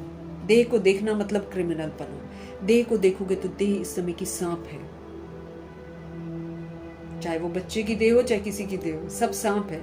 आप देखेंगे वो आपको डसेगी और आपको भगवान से दूर कर देगी। इसलिए बाबा ने हमको बोला भ्रिकुटी में देखो, आत्मा को देखो, सोल से बात करो, सोल के साथ व्यवहार करो। डोंट सी द बॉडी, चाहे बच्चे की बॉडी क्यों हो, डोंट सी द। रोना पड़ेगा नहीं तो फिर, क्योंकि जब छीनेगा रोना आएगा। इसलिए भगवान जी हमको बोलते हैं विकारी वृद्धि मत करो, इसलिए हमको बोलते हैं विकारी हथियाला मत बांधो, क्योंकि जानते हैं विनाश होगा, फिर अपने अपने रिश्तों को ले लेकर रोएंगे कि ये हो गया, कुछ भी हो जाए, जितना भी पुरुषार्थ कर लो, ये जो मोह का बंधन है ना, बच्चों का बंधन, ये नहीं छूटता जल्दी, कहीं ना कहीं बुद्धि में आएगा ये मेरा है। रूह किसी की भी नहीं है, न मैं रूह किसी की हूं तो न कोई और रूह, ये तो बंदिशों में है वो, बस कर्मा की बंदिश में है। इसलिए जब उसका कर्म का बंधन चुकतू हो जाता है, आराम से छोड़ के चली जाती है। वो सोचती है किसी के बारे में क्या, रोल ओवर, खत्म। बाबा कहते हैं ये विशियस वर्ल्ड है, सबके शरीर विकार से पैदा होते हैं।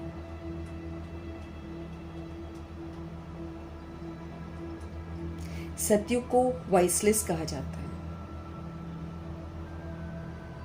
ये निर्विकारी है सतयुग, सचखंड। तो अगर मेरे को वहां पर जाना है, मुझे यहाँ पर निर्विकारी होने का सबूत देना, और बहुत काल तक सबूत देना है। पहले तो शुरू में सोचते थे मुरली पढ़ रहे हैं सतयुग में जाएंगे हम सेंटर में आ रहे हैं, हम मधुबन में आ रहे हैं, हम सतयुग में जाएंगे। यहाँ तो भगवान जी बोलते हैं बहुत काल का सबूत दो, एक बेदाग होने का, 16 कला संपूर्ण फ्लॉलेस बनने का सबूत दो, एक संपूर्ण निर्विकारी बनने का सबूत दो, एक सारे गुणों को यूज करके व्यवहार में लाकर इसका सबूत दो, मर्यादाओं की लकीर के अंदर रहने का सबूत दो, और संपूर्ण अहिंसक बनने का सबूत दो। भगवान के विवेक का खून मत करना, भगवान कहते हैं। अब जब जब हम बाबा का कहना नहीं मानते हैं, हम भगवान जी के विवेक का खून करते हैं, खूनी कहलाएंगे। अपने को आत्मा नहीं समझते हैं, झूठ बोल रहे हैं। शूद्रों के संस्कार फिर से यूज कर रहे हैं, चोरियां कर रहे हैं। जो प्राप्ति का समय है उस प्राप्ति के समय को फलीभूत नहीं करके अपने आप को वंचित कर रहे हैं भाग्य से, खुद के साथ ठगी कर रहे हैं। कहते हैं बाबा तन मन धन सब आपका, अंदर से हम अपना समझते हैं और तो फिर ठगी कर रहे हैं, झूठ बोल रहे हैं। संपूर्ण अहिंसक बनना है हमको। इसका बहुत काल का सबूत बाबा कहते तो, मतलब दुनिया मेरे साथ उल्टा पुल्टा करेगी, लेकिन मैं आत्मा सर्वगुणों का सबूत दूं, मैं बेदाग बनने का सबूत दूं, मैं विकार को नहीं यूज करने का सबूत दूं, मर्यादाओं के अंदर रहने का सबूत दूं और संपूर्ण अहिंसक बनने का सबूत दूं। करके बताऊं मैं, 100 पेपर होंगे मेरे। सत्य को वाइसलेस कहा जाता है। अब ऐसी दुनिया में जाने के लिए मुझे यहाँ पर वाइसलेस बनना है, जैसे ब्रह्मा जी बने, जैसे मातेश्वरी बनी, तब जाते हैं वहां पे। पहले तो ऐसे ही सोचते थे हम, तो मुरली पढ़ ली जी, यूनिवर्सिटी में आ गए हम जी, अब तो हम सचखंड में जाएंगे। कहाँ से जाएंगे हम? सतयुग को वाइसलेस कहा जाता है। हम सतयुग में प्रवृत्ति मार्ग वाले देवी देवता थे, भगवान जी बता रहे हैं। अब जो इसको कैच करेगा वो वैसा है, जैसे मम्मा ने कैच कर लिया तुरंत, ब्रह्मा जी ने भी कैच कर लिया, बन गए लक्ष्मी नारायण। अब कैच किया मतलब वो तो लक्ष्मी और नारायण बनकर पाठ बजाने लग गए, मतलब सारी विशेषताओं को धारण कर लिया। अब हमको ये पता चलता है कि प्रैक्टिकल में यहाँ पे करना है, सारा सतयुग की सारी विशेषताएं यहाँ पर मुझे धारण करनी है। फिर इस पर स्टैंप लगेगा बाबा का। बाबा की मौजूदगी में ही कर सकते हैं, उनके जाने के बाद कुछ नहीं कर पाएंगे। सतयुग को वाइसलेस कहा जाता है। हम सतयुग में प्रवृत्ति मार्ग वाले देवी देवता थे। कहते हैं पवित्र होने से विकार बिगर बच्चे कैसे पैदा होंगे। इतनी चिंता हो जाती है लोगों को कि भगवान जी बोलेंगे पवित्र बनो, उनको ये चिंता रहेगी बच्चे कैसे पैदा होंगे। विकार गंध है बता रहे हैं भगवान, तो भी भगवान की ऑपोजिशन करते हैं। भगवान ऑलमाइटी अथॉरिटी जब बोल रहे हैं कि नहीं करो, उनको सिखा रहे हैं, उनको बता रहे हैं कि दिस इज जरूरी।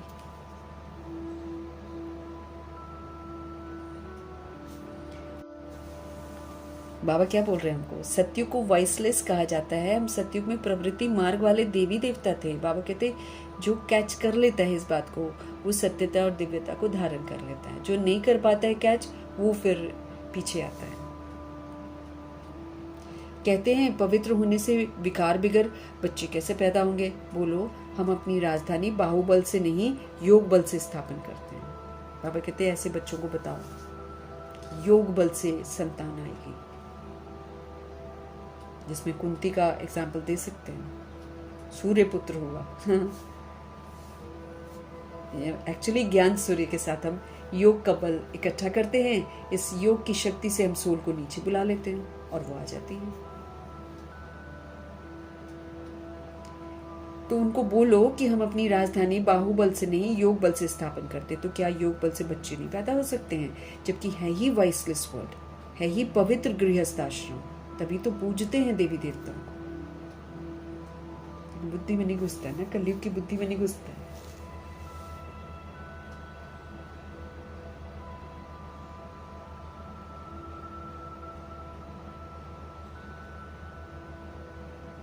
जैसे शादी करना बहुत जरूरी समझते हैं। बाबा कहते हैं उनको बोलो कि हम योग बल से स्थापन करते हैं। तो क्या योग बल से बच्चे नहीं पैदा हो सकते हैं? जबकि है ही वो वाइसलेस वर्ल्ड, निर्विकारी दुनिया, है ही वो पवित्र गृहस्थाश्रम, यथा राजा रानी संपूर्ण निर्विकारी तथा प्रजा। वहाँ प्रजा भी निर्विकारी है, 9 लाख प्रजा, 108 राजा ही घराना। बाद वाले भी पवित्र ही हैं, लेकिन ऑफकोर्स क्वालिटी जो सचखंड की है वो तो थोड़ी कम होगी।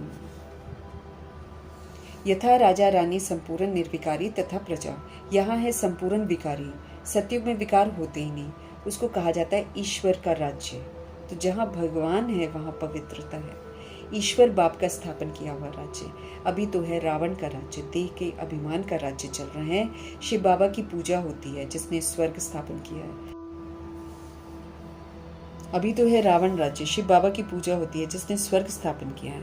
रावण जिसने नर्क बनाया है उसको जलाते आते हैं, जो दुख देता है उसको जलाते, एफिजी बनाते, लेकिन जानते नहीं है कि रावण है कौन। द्वापर कब शुरू हुआ ये भी किसको पता नहीं है, ये भी समझ की बात है। ये है ही तमो प्रधान आसुरी दुनिया। सब तमो प्रधान बन गए, सब असुर बन गए, सब जादू टोने, जबरदस्ती सब कुछ करते हैं। कहते हैं इस समय तमो प्रधान आसुरी दुनिया बन गई है। ये वो है ईश्वरीय दुनिया, उसको स्वर्ग दैवी पावन दुनिया कहा जाता है। ये है नर्क पतित दुनिया। ये बातें भी समझेंगे वही जो रोज पढ़ेंगे। अगर हम रोज नहीं पढ़ेंगे, ओ ले गई दुनिया में, माया ले जाएगी अपनी दुनिया में। अभी आज बाबा क्या बोल रहे हैं, पतितों का संग छोड़ दो, नहीं तो अगर छोड़ दोगे तब जाकर थोड़ा सा ज्ञान बैठेगा, धारण होगा। तो भगवान की जो दुनिया है उसको स्वर्ग कहा जाता है, उसको दैवी पावन दुनिया कहा जाता है। ये तो नर्क है, ये तो पतित दुनिया है। ये बातें भी समझेंगे वो जो रोज पढ़ेंगे। हमारा पढ़ना भगवान से बहुत जरूरी है, बहुत जरूरी है, और बार बार पढ़ना जरूरी है। नहीं तो दिमाग चला जाएगा इधर उधर, क्योंकि दिन पर दिन वायुमंडल और दूषित होता जाएगा।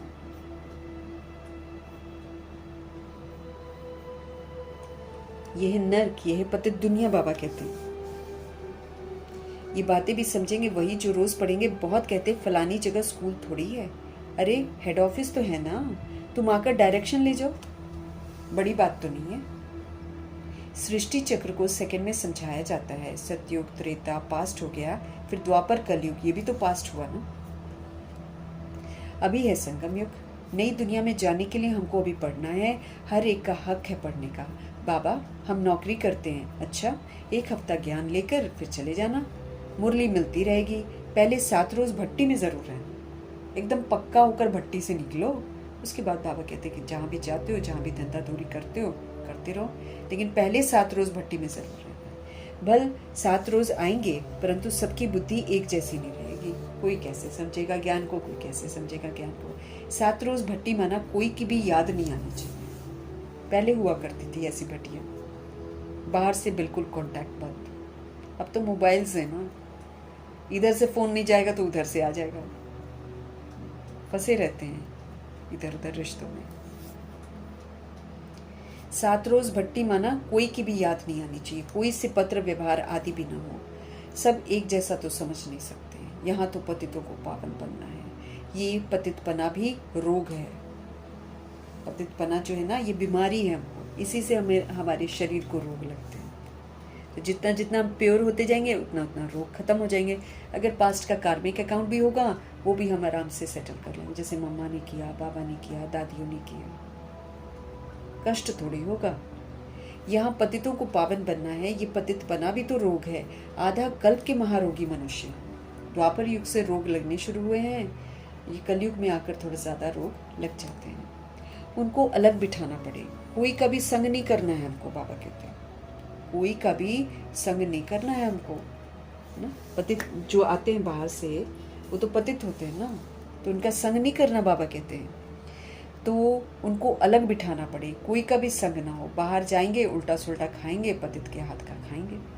अगर हम बाहर जा रहे हैं तो उल्टा सुल्टा खाएंगे और पतित। सबकी अवस्था अलग है, टू बी वेरी फ्रैंक। इसमें बुरा नहीं मानना चाहिए। हम सभी तो पुरुषार्थी हैं ना, हम सभी तप कर रहे हैं, तो किसकी कैसी अवस्था, किसकी कैसी अवस्था, फिर जैसा हम खाते हैं फिर वैसे ही उसकी अवस्था हमारे में आएगी ही आएगी। इसलिए बड़ा ध्यान भी रखना है हमको। तो बाबा कहते बाहर जाते हैं फिर उल्टा सुल्टा खाएंगे, पतित के हाथ का खाएंगे। सतयुग में देवताएं बड़े पावन है ना।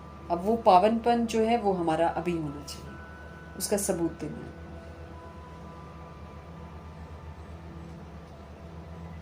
उनके लिए देखो खास मंदिर भी बनाते हैं लोग, क्योंकि वो प्योर हैं, उनकी बॉडी की पूजा होती है। देवताओं को फिर पतित छू नहीं सकते हैं। अब देखो पंडित लोग आजकल क्या करते हैं, ग्लास लगाते हैं। अब हालांकि है तो खुद भी पतित, लेकिन फिर भी ना कोशिश यही करते हैं कि आम जनता आकर हाथ न लगाए। तो वो लोग क्या करते हैं, वो ग्लासेस लगा देते हैं, अंदर रख देते हैं, उसको बंद कर देते हैं, दूर से मत्था टेकिए, क्योंकि आजकल लोग ज़्यादा पतित हैं, तो इसलिए हाथ इजाज़त नहीं है एक मिट्टी की मूर्ति को भी हाथ लगाना जो उनके यादगार बन गई, उसको हाथ नहीं लगाने देते हैं लोग। तो बाबा कहते हैं सतयुग में देवताएं पावन है ना, उनके लिए देखो खास मंदिर बनते हैं, देवताओं को फिर पतित छू ना सके। इस समय तो मनुष्य बिल्कुल पतित, बिल्कुल भ्रष्टाचारी हैं, क्योंकि सोच से, बोल से, कर्म से, दृष्टि से, वृत्ति से सब बॉडी को देखते हैं, सब। और जो बॉडी को देखता है वो पतित है, क्योंकि सब विषैले हैं।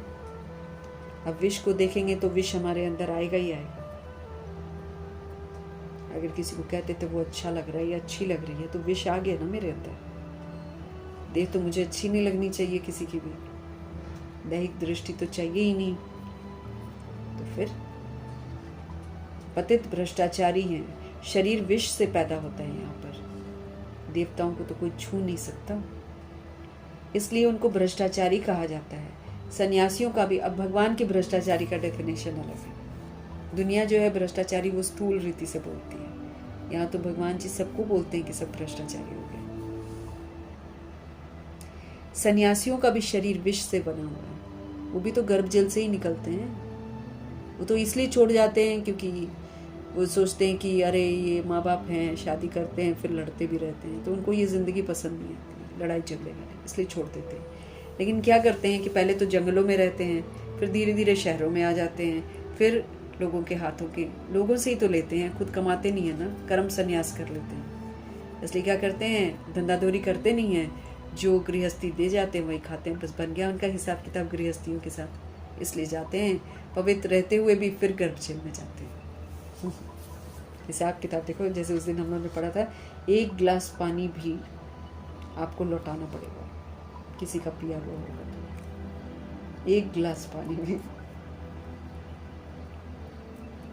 कितने हिसाब किताब है हमारे।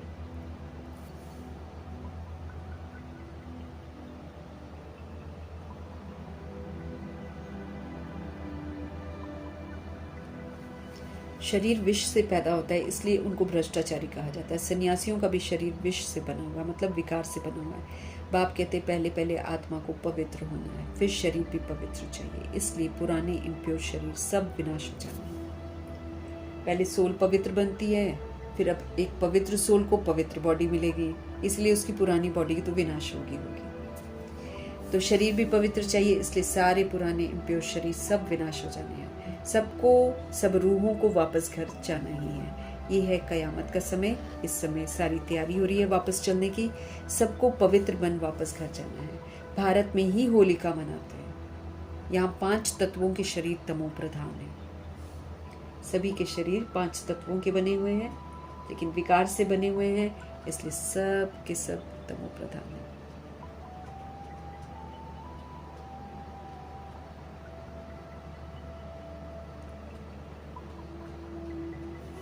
सतयुग में शरीर भी सतो प्रधान होते हैं। श्री कृष्ण का चित्र है ना, नर को लात मारना होता है क्योंकि सतयुग में जाना है। मुर्दे को भी जब शमशान में ले जाते हैं तो पहले मुंह उसका शरीर तरफ होता है, फिर पैर शमशान की तरफ करते हैं। फिर जब शमशान के अंदर जाता है, घुसता है, तो मुंह शमशान की तरफ कर देते हैं और पैर घर की तरफ करते हैं, और फिर कह देते हैं कि यहाँ मत आना दोबारा। अरे तुम्हारे साथ हिसाब किताब होगा तो तुम्हारे घर फिर से आएगा। मनुष्य कैसा है ना, ड्रामे करता है खाली बाहर से, रोएगा धोएगा, फिर साथ में ये भी बोलेगा अब तुम सारी बीमारियां, घर का कलेश सब लेकर जाओ, फिर आना मत। ऐसे बोलते हैं क्या? बाबा तो हमको सिखाते दुआएं। तो एक बंदा जो आपके घर के लिए कमा रहा है, सब कुछ कर रहा है, वो जब शरीर छोड़ देता है तो उसको ऐसे बोलते हैं कि अब तुम मत आना, जो दुख संकट तुम्हें था और जो घर का दुख संकट है सब तुम अपने साथ लेकर जाओ। क्यों लेकर जाए भाई? क्यों लेकर जाए? कैसे बद्दुआएं देती हैं आत्माएं।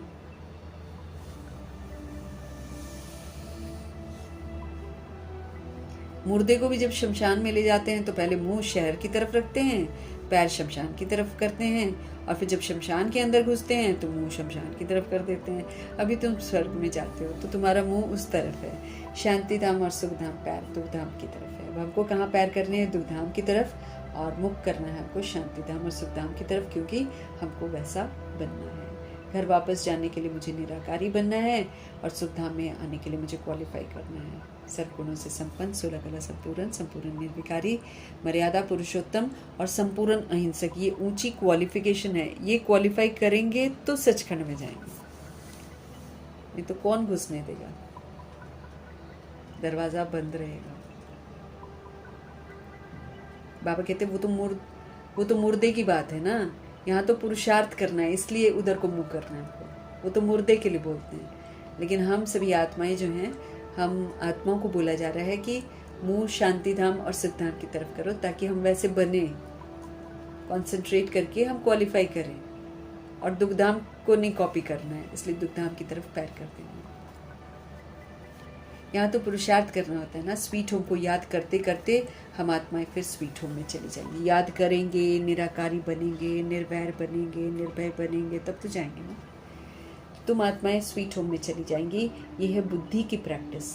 ये बाप बैठकर सारे राज हमको समझाते हैं। तुम जानते हो अभी हम आत्माओं को घर वापस जाना है। ये हम आत्माओं का पुराना चोला है, पुरानी दुनिया है। नाटक 5000 वर्ष का जो एक कल्प है वो पूरा हुआ। 84 जन्म पाठ बजाया। ये भी समझाया है कि सब 84 जन्म नहीं लेंगे। ब्रह्मा जी के साथ जो आएंगे वही लेते हैं। जो आते ही बाद में हैं और धर्म में हैं, ज़रूर उनके कम जन्म होंगे। इस्लामी से बौद्धियों का कम, क्रिश्चियन क्या उनसे कम, और गुरु नानक के सिख लोग आए ही अभी हैं। तो गुरु नानक को तो 550 वर्ष हुए, तो वो थोड़ी 84 जन्म लेंगे। हिसाब किया जाता है ना, 5000 वर्ष में इतने जन्म, तो 500 वर्ष में कितने जन्म होंगे? मुश्किल से सिख लोग 12 या 13 जन्म लेते हैं। जो सिखिज्म में है, जो गुरु नानक जी को फॉलो करते हैं, वो सारे मुश्किल से 12-13 जन्म लेते हैं। और इसी 12-13 जन्म में वो सतो रजो तमो से गुजरते हैं, इसीलिए वो तमो प्रधान ज़्यादा हो जाते हैं, बहुत जल्दी हो जाते हैं तमो प्रधान। इसलिए गुरुओं के समय की थोड़ी सी बातें अगर हम देखें, या शुरू में गुरुओं के समय की तो बातें हम नहीं देख सकते हैं 500 साल पहले, अगर हम इसी जन्म में देखें तो इस जन्म में छोटे होते जो मैंने गुरुद्वारे देखे हैं, और गुरुद्वारों में जो असीम मतलब प्योरिटी का अनुभव होता है। अभी जाएंगे तो बिल्कुल डिफरेंट हो गया। अब नहीं है वो चीज़ जो पहले हुआ करती थी। न खान पान वैसा है और न लोगों का वैसा रहता, कुछ समझते नहीं है, बस हाँ शब्द कीर्तन चल रहे हैं। शब्द कीर्तन वाले भी पैसे के लिए शब्द कीर्तन कर रहे हैं, सुनने वाले भी बस पैसे ही हैं। तमो प्रधान हो गया ना अब ये भी, क्योंकि यहाँ भी विकारों में तो बहुत ज़बरदस्त जाते हैं, और गुरुद्वारे में ही शादियाँ होती हैं सारी की सारी। तो 12-13 जन्म लेते, इसी 12-13 जन्म में ही वो लोग वो कर लेते हैं, क्या कहते हैं, पतित बन जाते हैं। क्राइस्ट के 2000 वर्ष होंगे, तो उनके कितने जन्म होंगे? आधा से भी कम हो जाएंगे। हिसाब है ना, इसमें कोई कितने एक्यूरेट नहीं कह सकते हैं। इन बातों में डिबेट भी करने में जास्ती टाइम वेस्ट नहीं करना है हमको। तुम्हारा काम है बाप को याद करना, क्योंकि हमको तो बाप को याद करना है और क्वालिफाई करना है। फालतू बातों में बुद्धि नहीं जानी चाहिए। बाप से हमको योग लगाना है, चक्र को जानना है, बाकी पाप नष्ट होंगे याद से। हमको क्या करना है? हमको योग लगाना है और चक्र को जानना है अच्छे से, क्योंकि फिर से हमको अनादि आदि विशेषताओं को यूज़ करना है। चक्र को जानना है, बाकी पाप नष्ट होंगे याद से। जितना हम याद करेंगे उतना मेरे पाप भस्म होते जाएंगे। इसमें ही मेहनत है, इसलिए भारत का प्राचीन योग कहते हैं, जो बाप ही सिखाते हैं। सतयुग त्रेता में तो योग की बात ही नहीं है, फिर भक्ति मार्ग में हठ योग शुरू होता है। ये है सहज राजयोग। बाप कहते हैं मुझे याद करने से आप पावन बनेंगे। मूल बात याद की है, कोई भी पाप हमको नहीं करना है। देवी देवताओं के मंदिर हैं क्योंकि पावन है ना, देवी देवताओं के मंदिर हैं क्योंकि वो पावन है। पुजारी लोग तो पतित हैं, पावन देवताओं का स्नान आदि कराते रहते हैं। वास्तव में पतित का हाथ भी नहीं लगना चाहिए। अब वो खुद पतित है पंडित जी लोग, लेकिन दूसरी दुनिया के लिए बंद कर देते हैं कि हाथ नहीं लगाना है। खुद तो नहलाते धुलाते हैं, लेकिन भगवान जी कहते कायदे से कोई हाथ नहीं लगा सकते। शायद ही कोई होगा जिसने शादी नहीं करी होगी पंडित ने, सब ने करी है,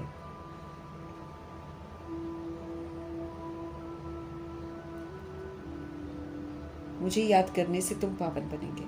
मूल बात याद की है, कोई भी पाप हमको नहीं करना। देवी देवताओं के मंदिर हैं क्योंकि पावन है ना, पुजारी लोग तो पतित हैं, पावन देवताओं को स्नान आदि कराते रहते हैं। वास्तव में पतित का हाथ भी नहीं लगना चाहिए। ये सब है भक्ति मार्ग का रस्म रिवाज। अभी तो हम पावन बन रहे हैं, पवित्र बन जाएंगे तो फिर हम देवता बन जाएंगे। वहाँ तो पूजा आदि की ज़रूरत ही नहीं रहती है। सतयुग त्रेता युग में कोई भी पूजा नहीं करते। सभी के सदगति दाता शिव पिता परमात्मा है, एक ही बाप है। उनको क्या कहा जाता है? भोलानाथ कहते हैं। मैं आता हूँ कहाँ पर? पतित दुनिया में, पतित शरीर में, पुराने रावण राज्य में मैं आता हूँ। हाँ, कोई के भी तन में प्रवेश कर मुरली चला सकते हैं बाबा।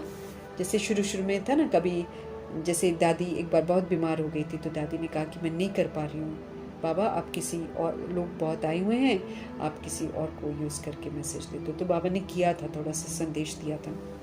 तो बाबा शुरू में कभी कभी किसी और के तन में भी, जैसे संतरी दादी के तन में आ जाते थे बाबा।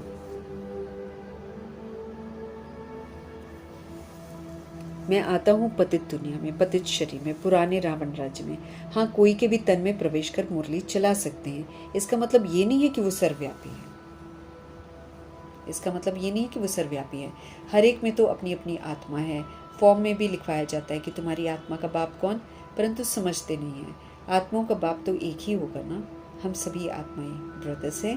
फादर एक ही है, उनसे वर्षा हमको मिलता है जीवन मुक्ति का। वही लिबरेटर है, वही गाइड है। सभी आत्माओं को वो लेकर जाएंगे स्वीट होम। इसलिए पुरानी दुनिया का विनाश होता है।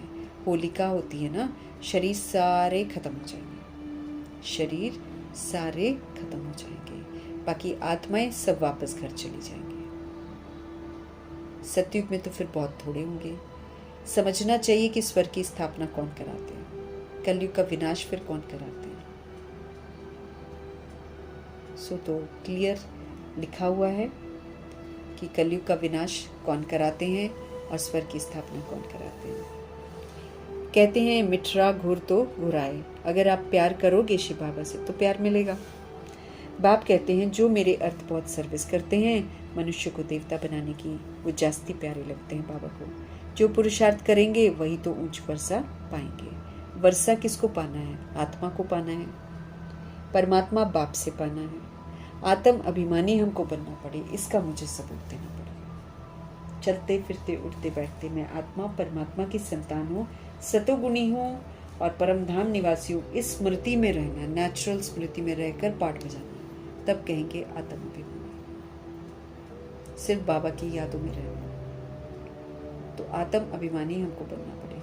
कई बहुत भूले भी करते हैं, पुरानी आदतें इतनी पक्की हो गई कि जाती नहीं है, तो कितना भी समझाओ छूटती नहीं है। उससे फिर अपना ही क्या करते हैं, हम मर्तबा कम कर देते हैं। इस बात को समझना है कि भाई अगर हम पुरानी आदतों को नहीं छोड़ेंगे तो ये पुरानी आदतें तो चलो मरमरा जाएंगे, बॉडी तो मरमरा जाएगी। अब आखिर तो सुधरना ही पड़ेगा ना, लेकिन फिर मर्तबा नहीं मिलेगा। अगर हम समय से पहले अपने आप को चेंज नहीं करते हैं तो फिर हमको मर्तबा थोड़ी मिलेगा।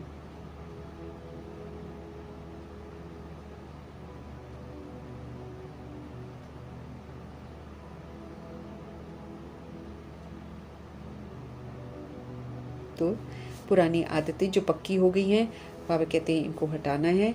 और नहीं तो बाबा कहते हैं इसके तहत बहुत सारी भूलें करती हैं आत्माएं, कितना भी समझाओ वो छूटती ही नहीं है आदतें। उससे फिर बाबा कहते हैं ध्यान रखो, आपका मर्तबा कम हो जाएगा, सजाएं भी मिलेंगी, है ना। अच्छा, मीठे मीठे से कीले दे बच्चों प्रति माता पिता बाप दादा का याद प्यार और गुड मॉर्निंग। रूहानी बाप की रूहानी बच्चों को नमस्ते।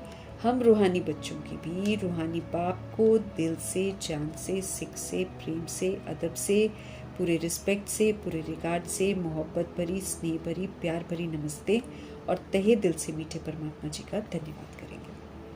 धारणा के लिए मुख्य सार है किसी भी बात की डिबेट में अपना टाइम वेस्ट नहीं करना। अगर कोई बहसबाजी करता है, बाबा कहते हैं हट जाओ, मत करो बहसबाजी, बेकार की बातें हैं बहसबाजी, उसमें बुद्धि जस्ती न जाए, व्यर्थ की बातें, है ना। कितने जन्म लेते हैं, कब आते हैं, क्या करते हैं, वो नहीं, वेस्ट ऑफ टाइम। जितना हो सके हम याद में रहें तो हमारे विक्रम विनाश हो जाएंगे। आत्म अभिमानी होकर रहने की आदत मुझे डालनी है। मुझे आत्म अभिमानी होकर रहने की।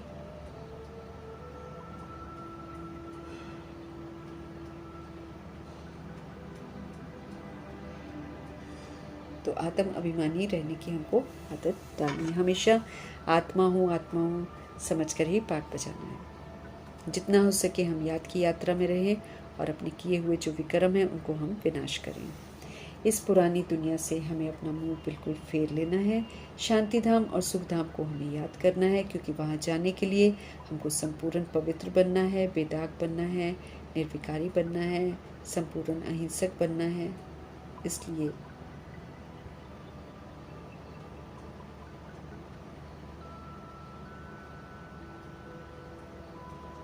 तो इस पुरानी दुनिया से अपना मुंह फेर लेना है। शांति धाम सुख धाम को हमें याद करना है। नया मकान हमारा बन रहा है, पुराने से दिल हटा लेनी है, इस पुरानी दुनिया से हटा लेनी है, क्योंकि प्रभु जी हमारे लिए नया मकान बना रहे हैं। उस नए मकान में प्रवेश करने के लिए मेरे को सतयुगी और सतोगुणी बनना है, उसका सबूत मुझे देना है, तब हम जा सकेंगे। और सच बोलना है। आत्मा है तो आत्मा ही समझ कर पाठ बजाना है। आत्मा नहीं समझते हैं तो फिर हम झूठ बोलते हैं, फिर उसकी हमको सजा मिलती है। वरदान है प्रभु जी का, ईश्वरीय कुल की स्मृति। मैं आत्मा ईश्वरीय कुल की हूँ, ये वाली स्मृति रखो। माया का सामना करो, समर्थ स्वरूप बनो। माया आएगी, कमी कमजोरी को यूज करने को उकसाएगी, मुझे उसका सामना करना है, मतलब कमी कमजोरी यूज नहीं करनी है।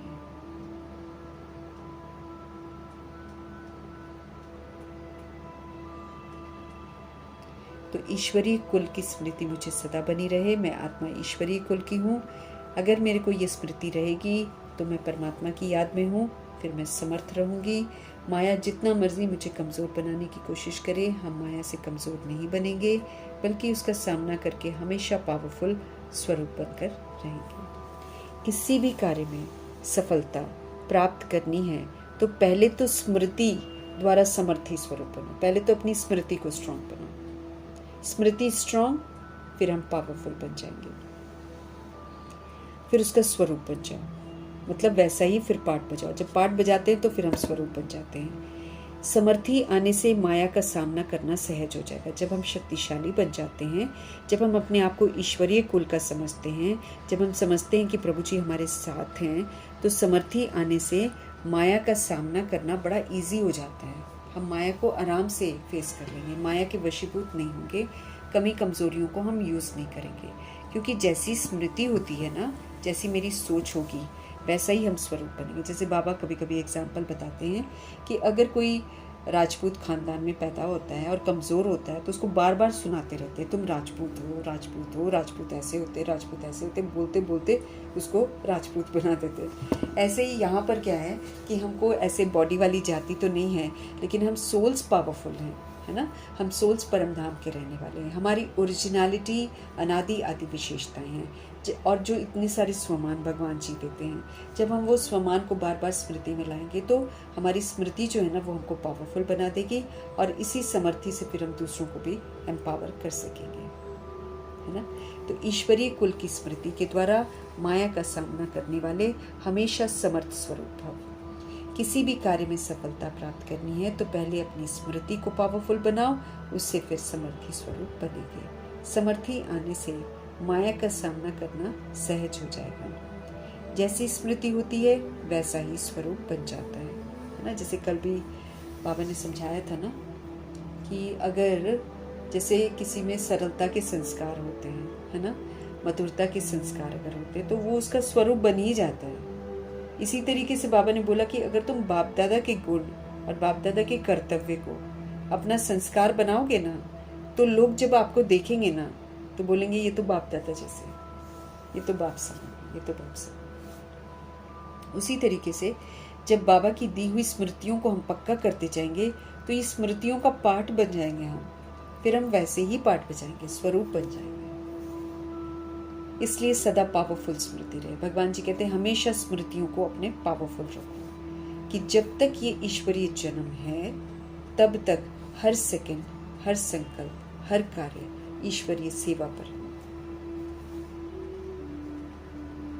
हम हमेशा पावरफुल स्मृति क्या रखनी है हमको, कि जब तक ये ईश्वरीय जन्म है तब तक हर सेकंड, तब तक हर संकल्प, तब तक हर कार्य ईश्वरीय सेवा पर होना है।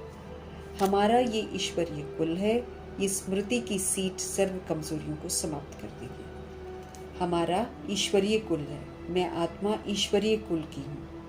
ये वाली जो स्मृति है, ये सीट है मेरी। बाबा कहते इस सीट पर विराजमान रहो तो सारी कमजोरियां समाप्त हो जाएंगी, क्योंकि ईश्वरीय कुल वाला कमजोर नहीं हो सकता। ईश्वरीय कुल वाला तो ईश्वर के साथ रहेगा ना, तो कमजोर कैसे होगा?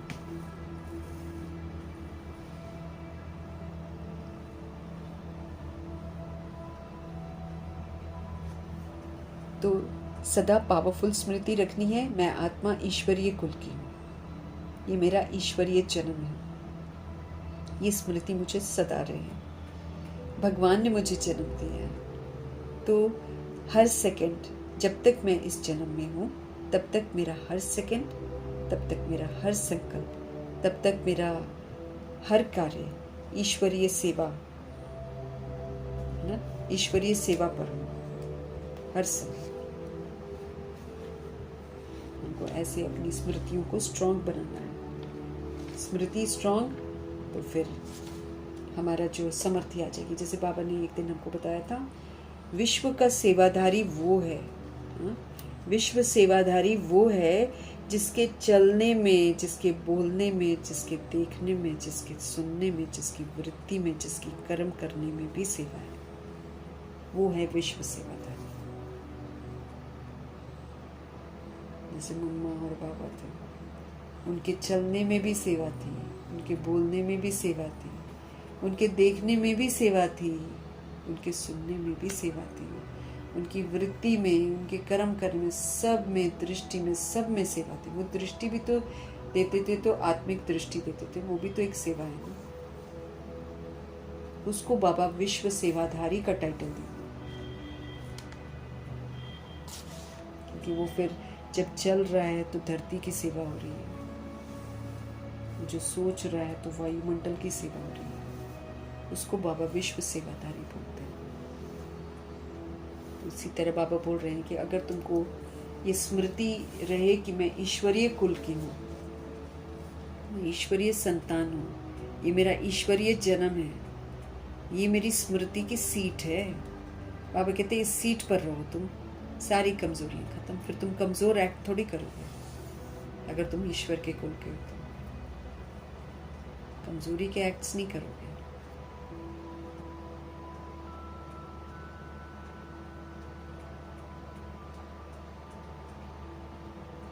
स्लोगन: सत्य समय प्रमाण स्वयं सिद्ध होता है, उसे सिद्ध करने की जरूरत नहीं है। हमको सिद्ध नहीं करना है, हमको सत्य का संदेश सबको देना है। तो सत्य समय प्रमाण स्वयं सिद्ध हो जाता है, उसे सिद्ध करने की जरूरत नहीं पड़ती। अव्यक्त इशारे हमको मिल रहे हैं, महान बनने के मिल रहे हैं, मधुरता और नम्रता का गुण धारण करना है हमको। मेजॉरिटी के सामने सर्विस में बाधा डालने वाला मुख्य विघ्न आता है, मैंने ये किया, मैं ही ये कर सकता हूँ। ये जो मैंपन है, इसका आना, इसको ही कहा जाता है ज्ञान का अभिमान, बुद्धि का अभिमान, सर्विस का अभिमान। इन रूपों में ही विघ्न आते हैं।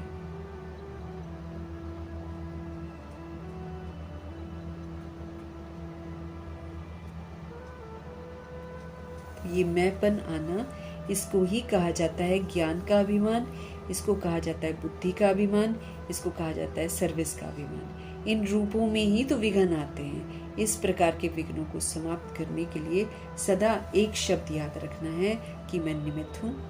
निमित्त बनने से ही निराकारी, निरअहंकारी और नम्रचित्त, निरसंकल्प अवस्था में हम रह सकते हैं। यही धारणाएं वायुमंडल को निर्विघ्न बना देती हैं। तो मेजॉरिटी सोल्स के सामने सेवा में बाधा डालने वाला मुख्य विघ्न आता है जब आत्मा ये सोचती है मैंने ये किया है, मैं ही ये कर सकता हूँ। ये जो देह का मैंपन है, इसका आना, इसको ही कहा जाता है ज्ञान का अभिमान, इसको कहा जाता है बुद्धि का अभिमान, इसको कहा जाता है सर्विस का अभिमान। इन रूपों में ही विघ्न आते हैं। इस प्रकार के विघ्नों को समाप्त करने के लिए सदा एक शब्द हमको याद रखना है कि मैं आत्मा निमित्त हूँ। मुझे क्या याद रखना है? मैं आत्मा निमित्त हूँ। निमित्त बनने से ही निराकारी, निरअहंकारी और नम्रचित, निरसंकल्प अवस्था में हम रह सकते हैं। जब हम अपने आप को इंस्ट्रूमेंटल समझते हैं ना, निमित्त बनने से ही निराकारी, निमित्त बनने से ही निरअहंकारी और निमित्त बनने से ही फिर हम नम्रचित हो जाएंगे और निमित्त बनने से ही ऐसा वैसा संकल्प नहीं उठेगा। हम बिल्कुल निरसंकल्प अवस्था में रह सकते हैं। यही धारणाएं जो हैं ये फिर वायुमंडल को निर्विघ्न बना देती हैं। ये धारणाएं वायुमंडल को निर्विघ्न बना देती हैं। बाबा ने हमको समझ दी है कि ये नम्रता और मधुरता ये मेरी ड्रेस है, इसको पहन कर रखना है। बाबा कहते हैं, बाबा कहते हैं ये मेरा तख्त है, इस तख्त पर रहना है। अब ये जो दुनिया है ये कड़वी है, ये दुनिया नम्रचित नहीं है, लेकिन जब हम ये ड्रेस पहन कर रखेंगे, जब हम इस तख्त पर विराजमान रहेंगे तो हमको कोई नीचे नहीं उतारेगा। फिर मेरा कोई हिसाब किताब किसी के साथ नहीं बनेगा। जरा भी हम इधर से थोड़ा सा हटे, नम्रचित से हटे, मधुरता से हटे, मेरा हिसाब किताब बन गया। मुझे सीट से उतारने के लिए बहुत लोग आएंगे, बहुत लोग कोशिश करेंगे क्योंकि इस बार बाबा ने बोला था ना, इस वर्ष कोई, जब तक मैं दोबारा आऊं, इस वर्ष तुम कड़वाइस को ख़त्म कर दो अपने अंदर से। तो उसके लिए हमको ये वाला ड्रेस पहनना है, इस तख्त पर रहना है, अपने अंदर की कड़वाहट को दूर करना है। देह भान से हमारे अंदर में कड़वाहट आ गई, तो इसलिए बाबा ने हमको बोला कि ये तख्त है तुम्हारा, इस पर तुम विराजमान होते हो ना, तो इससे नीचे कभी नहीं उतरना। इस ड्रेस को कभी मत खोलना। हमेशा कोई कैसा भी करे, आप उसके साथ मधुरता का व्यवहार करो, आप उसके साथ नम्रचित रहो। इस गुण को तुम धारण करके रखो। तो इस महीने की बहुत सुंदर सुंदर इसमें शिक्षाएं मिली हुई हैं, क्योंकि वाणी से हम पर ग्रह जारी बैठती है। राहु, केतु, शनि, बुध सब बिगड़ जाते हैं। और शनि तो कर्मों का देवता है ना, ये कर्मों का देवता है शनि। ये किसी के भी कर्म को ना माफ नहीं करता है, पनिश करता है। तो भगवान जी सजा नहीं देते हैं ना, तो ये ग्रहचारी हमको सजा देती है। तो बाबा के जब हम बनते हैं, जब बाबा की शिक्षाओं पर नहीं चलते, तभी तो हमारे अंदर में ग्रहचारी बैठती है, श्रीमत पर नहीं चलने से। तो फिर हमको शनि परेशान करेगा। फिर लोग कहते हैं आपका शनि खराब हो गया, आपको 7.5 से कुछ ऐसे बोलते हैं, ये लगी हुई है, वो लगी। This is all our karma. ये मुंदरी पहनकर ठीक नहीं होगा, ये उपाय करके ठीक नहीं होगा। उपाय करके तब ठीक हो जाएगा जब मैं 30% अपने आप में परिवर्तन कर दूं। जैसे बाबा कहते हैं वैसे कर दूं ना, तो शनि जी शांत हो जाएंगे। नहीं तो जब हम शिव बाबा का कहना नहीं मानते ना, शनि जी को सबसे ज्यादा गुस्सा आता है। ये कर्मों के देवता है, ये शिव के मददगार है। कहीं भी देखोगे ना तो शनि का लिखा होता है कि शिव के उपासक हैं। ये बाबा का ही बच्चा है, और बाबा के कार्य में जहाँ बाबा पनिश नहीं करते हैं ना, तो ये शनि राहु केतु हमको लग जाते हैं। तो कल वाला एक बार फिर से अच्छे से पढ़ना, उसमें लिखा हुआ है कैसे वाणी से हमको ये ग्रहचारी बैठती है। किसके साथ हम कैसे बात करते हैं ना, ऊंची आवाज़ में बात करते हैं या चिढ़कर बात करते हैं या कैसे बात करते हैं ना, इससे मेरी ग्रहचारी बैठती है। इससे मेरा बुध खराब होता है, मेरा शनि खराब होता है, मेरा राहु खराब होता है, मेरा बृहस्पति खराब हो जाता है। ऐसे करके उसमें समझाया हुआ है। अच्छा है जो बना रहे हैं, भगवान जी की मदद से बना रहे हैं, बहुत अच्छा बनाया है।